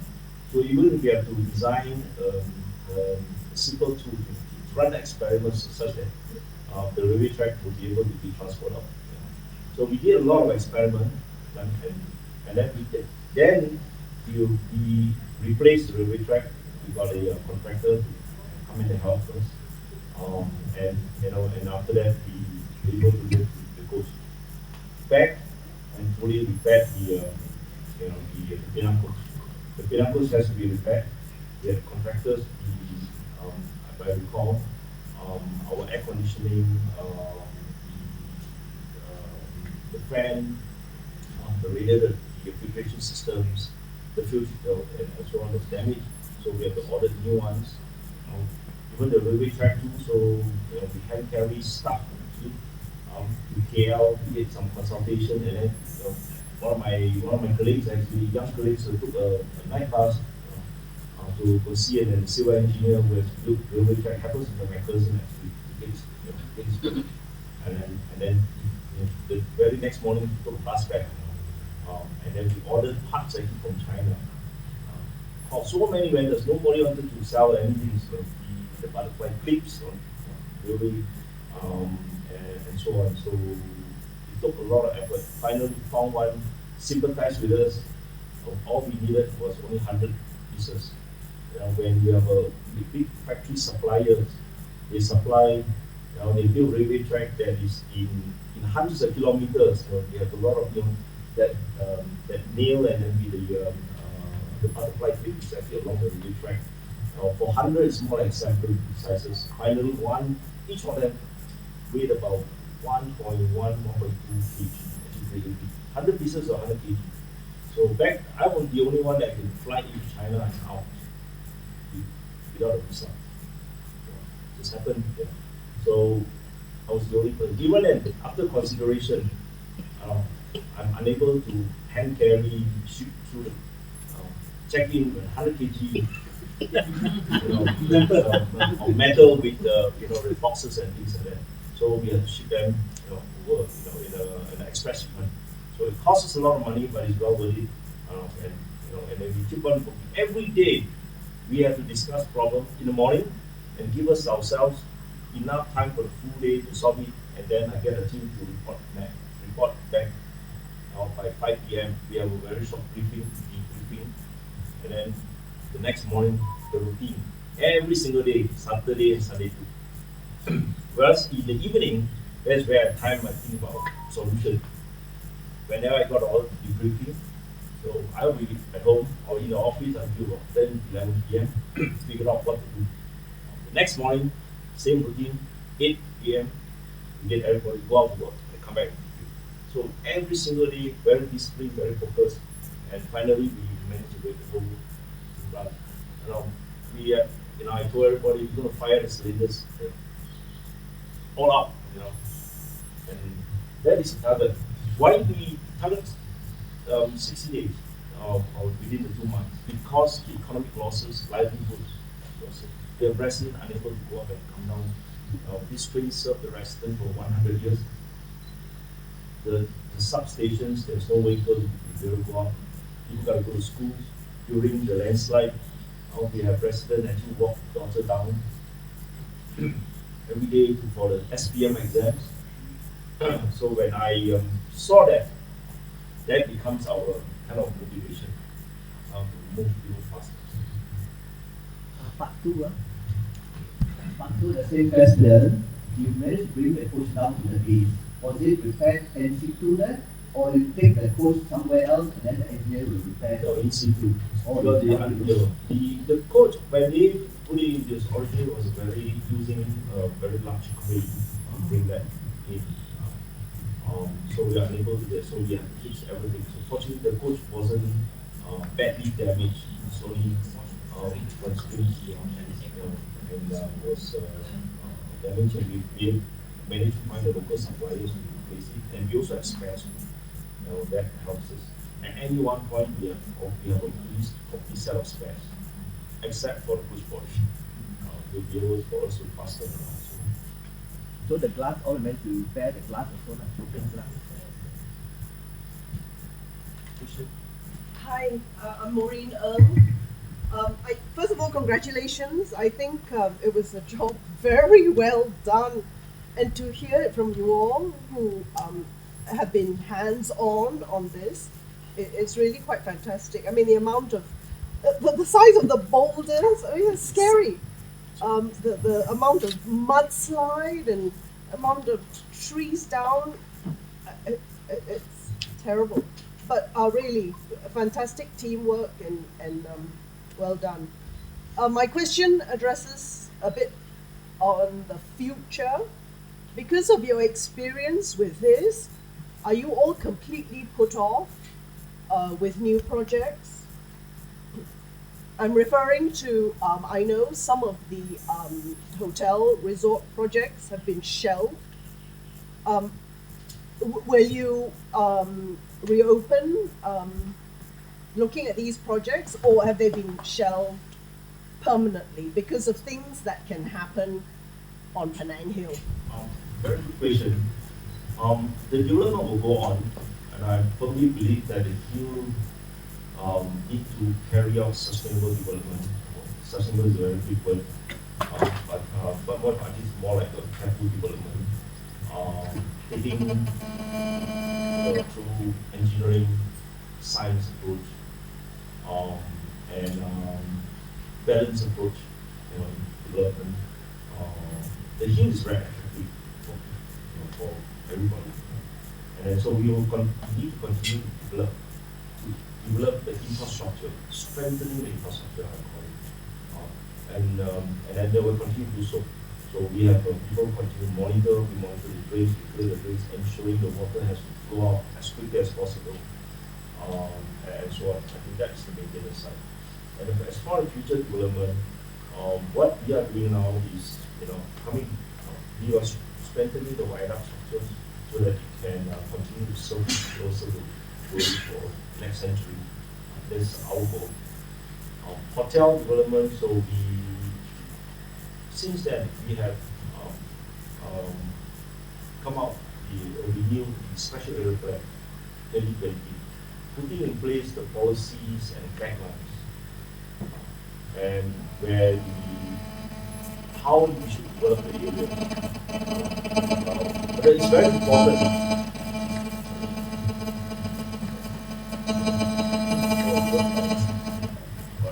That's me, right? I say the wrong thing.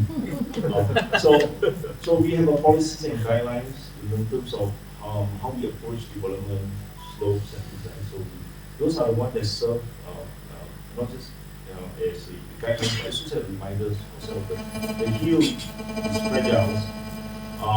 The hill actually is largely belongs to private owners. So there is no laws that prevent them from development. But what we do together with the state agency is to come up with the policies and guidelines, and allow them to develop in a balanced, controlled manner. No massive high-rise buildings, for example. And there are lots that previously has already have a building, so we allow them to build, because they need to strengthen the buildings too. Because some buildings are very old, some of the slopes that need to be taken care of. So and every project will have to go through Penang Hill Corporation, where the GM, general manager, in this case myself, will chair the design review panel. We have external experts. In the planning, we have academics. We have experienced architects like architect Lawrence Low, well-known architect heritage architects. We have a geotech specialist, PhD in geotechnical engineering, Dr. 𝐂𝐲𝐞𝐫. Is looking into the design, and then we do give our feedback, and in many cases we will advise them to scale down where possible, adjust the design. Now, we are not going to design for them, but we will advise them to adjust, and then also align with the agencies are are very well aligned with the policies and the guidelines. So we will allow people to develop, but but in a very controlled manner. So, Thank you. Another question for Dongman? Final one. Anybody else? No. Sure. Okay. So, nowadays we hear about this cable car coming in, isn't it? So will this cable car, the pylons, whatever, affect the viability of the slope? Will they allow more erosion because of the cable car? Or is it self-evident? I've been waiting for this question. I will answer first, and then I'll let Ariel answer from his experience. Yeah, of course, cable car, we have a strategy to build cable car. I want to clarify again and again. It's not the objective is not to bring more people to the hill and then destroy the hill. I've done all our analysis. I would say 95% or more people visitors come on the hill, they just gather around the main area and then go. So only the very small percentage will go hiking, go into the jungle path. In fact, those are ones I'm more concerned about. Because in September, was it trash video? In September, we're going to have a trash video. Each year when we organize, we collected lots of rubbish, about 500 kg rubbish. Many of them are water bottles, and clearly you see, it's left behind by most of them, I would say. Some, of course, by construction workers. So we want visitors to come in and then without having to be stuck on the queue for 2-3 hours. So that will enable a continuous flow of transportation from the summit area down to the lower station. And that also allows to have a better traffic flow balancing. Today, all the traffic is coming to the main road, to Aitang area. So, and then that also reduces the traffic, where visitors and tourists coming from the northern side of the island, like from Hong Kong, they need not travel to Aitang, become a concentration of traffic jam. And in bad areas, it will also be strategized such that it's as close as possible to the track, so that any transportations and the pylons will be built and strategically put it such that the stations, and then the filling stations are close to the G track. So most of the pylons are going to be around the area. There are only about 5 or 6 in the middle of the forest, in the middle of the forest, but easy access from the G track. So to minimize environmental impact. And of course, erosion. No, it will not affect because the footprint is very small. Cable car system today is still environmental friendliest. Carbon emission free. It's 100% full electric. And transportation systems. So there's no more new funicular systems being built, except for one or two countries where you have to cut trees, cut hills, and then build. So cable car system actually built in many of the UNESCO Geopark, Heritage Park, and 𝐻𝐬𝐬𝐢. So we will apply best practices to work and show that. So we have a team, and there's also a reason why we built BSC. Besides the consultant, that's a very team of experienced experts. We need to build a team of engineers to be able to work with them, and apply the best solutions. So I'll let Ayah help answer something. Okay, thank you. I just share my experience on the Gavi cable car. I don't know whether you have received a Gavi cable car. Did you notice the pylon in a Gavi cable car are very few, and the distance traveled are quite long. Why? The time when we choose the life of the cable car, we choose to avoid to chop off any tree. So I can tell you, the Gavi cable car we do not chop off any tree. And then you can notice, there is a very high pylon. After you leave the station from the bottom, a 72-meter pylon height. The height so long because they want to match with the pylon on top. So that can reduce the pylon. And also, they want to avoid from the tree or not to chop any tree. The foundation we use a bore-down base on. We did not disturb the ground. And also the location we choose, whereby we did our study, where is a safe area, means there will not have any potential signs of failure nearby. So we don't need to do any work on the slope. We mean the condition. We don't need to chop any tree to protect the slope. So these are what we did for the Langkawi. Just share my experience. Other church is correct. Actually, cable car is very environmental friendly. Don't worry, cable car is very environmental friendly. So as far as you don't simply chop the thing, you dig deep, you build a working pylon, then you avoid from all this. It can be done. We did it, I think, this Gavi cable car, I think we see 15 years before. If you will have time, take a visit and see. There is no chopping down, no disturb to the environment. So no erosion yet? No. They're all okay. Yeah, thank you.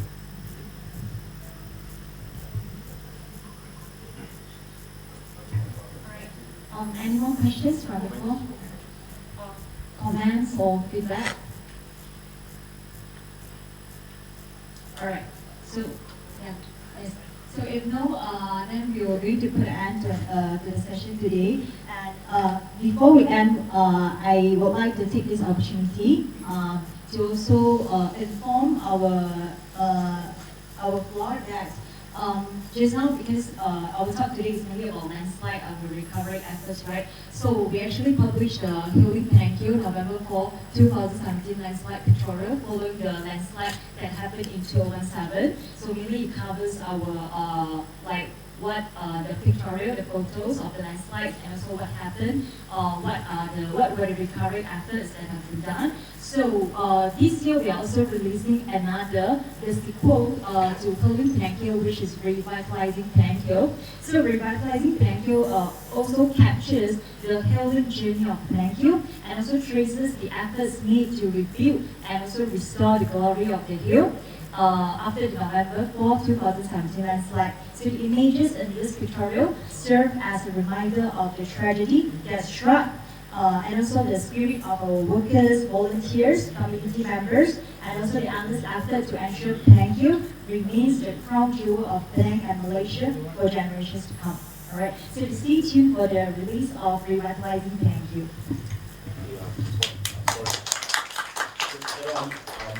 When you say revitalizing, we have some projects going on during the upper stations, and you see the Penang Hill, 𝐒𝐲𝐞𝐿, Penang Hill Gallery at 𝐒𝐲𝐞𝐿. The 𝐒𝐲𝐿 now becomes a museum information center. If you've never been there, you're commercial. It's a must visit. We have visitors from overseas, from UK, from Philippines, from Britain, and they came in, they were surprised. Such a small place, very compact, and it came out very, very positive feedback. They never expected this to be probably one of the best museums in the country, if not the best. So do visit. There will be glimpse of your 4 galleries. One, Penang Hill Biosphere Reserve, the intro to the flora and fauna. The funicular engineering, this year we're celebrating 100 years anniversary. It's a centenary celebration. So that's why we came out with this book to buy that. So some of the future friends are there. And then there's another gallery is about the cultural, how the community lived back then, and then the heritage gallery, the history of the bungalows. Now each of the bungalows and their brief history give you a glimpse into the past. I think it should be very interesting. And then we're planning for a second gallery now because we collected a lot of information. We're planning for, I think our target is the everyday house. We stay tuned. All right. Thank you very much once again to our moderator and also all our speakers. And in addition to two of my colleagues here, Form English and Institute Sarina, we'd also like to express our gratitude to Engineer Yao, Mr. Almatan, and Mr. 𝐾𝐵. So in this regard, I'd like to invite Dr. Chok to present token of appreciation first to Engineer Yao and him. Thank you so much for your participation.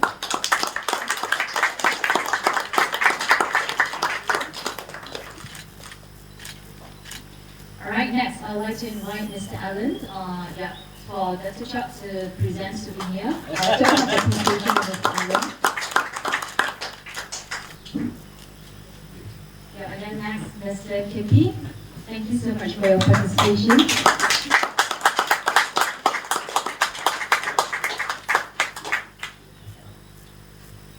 Yeah, so that must, of course, credit to our kudos to our two staff members from Penang Hill Corporation. Yeah, so we hope through this talk session, Rejuvenating Penang Hill, the journey continues. All our members of the audience over here will be able to gain an insight into what actually happened during the 2017 landslides and our recovery efforts that have been done not only by PHC and also the community members on the hill, our partners, and also Nature Walks and also Engineer Yao, the team.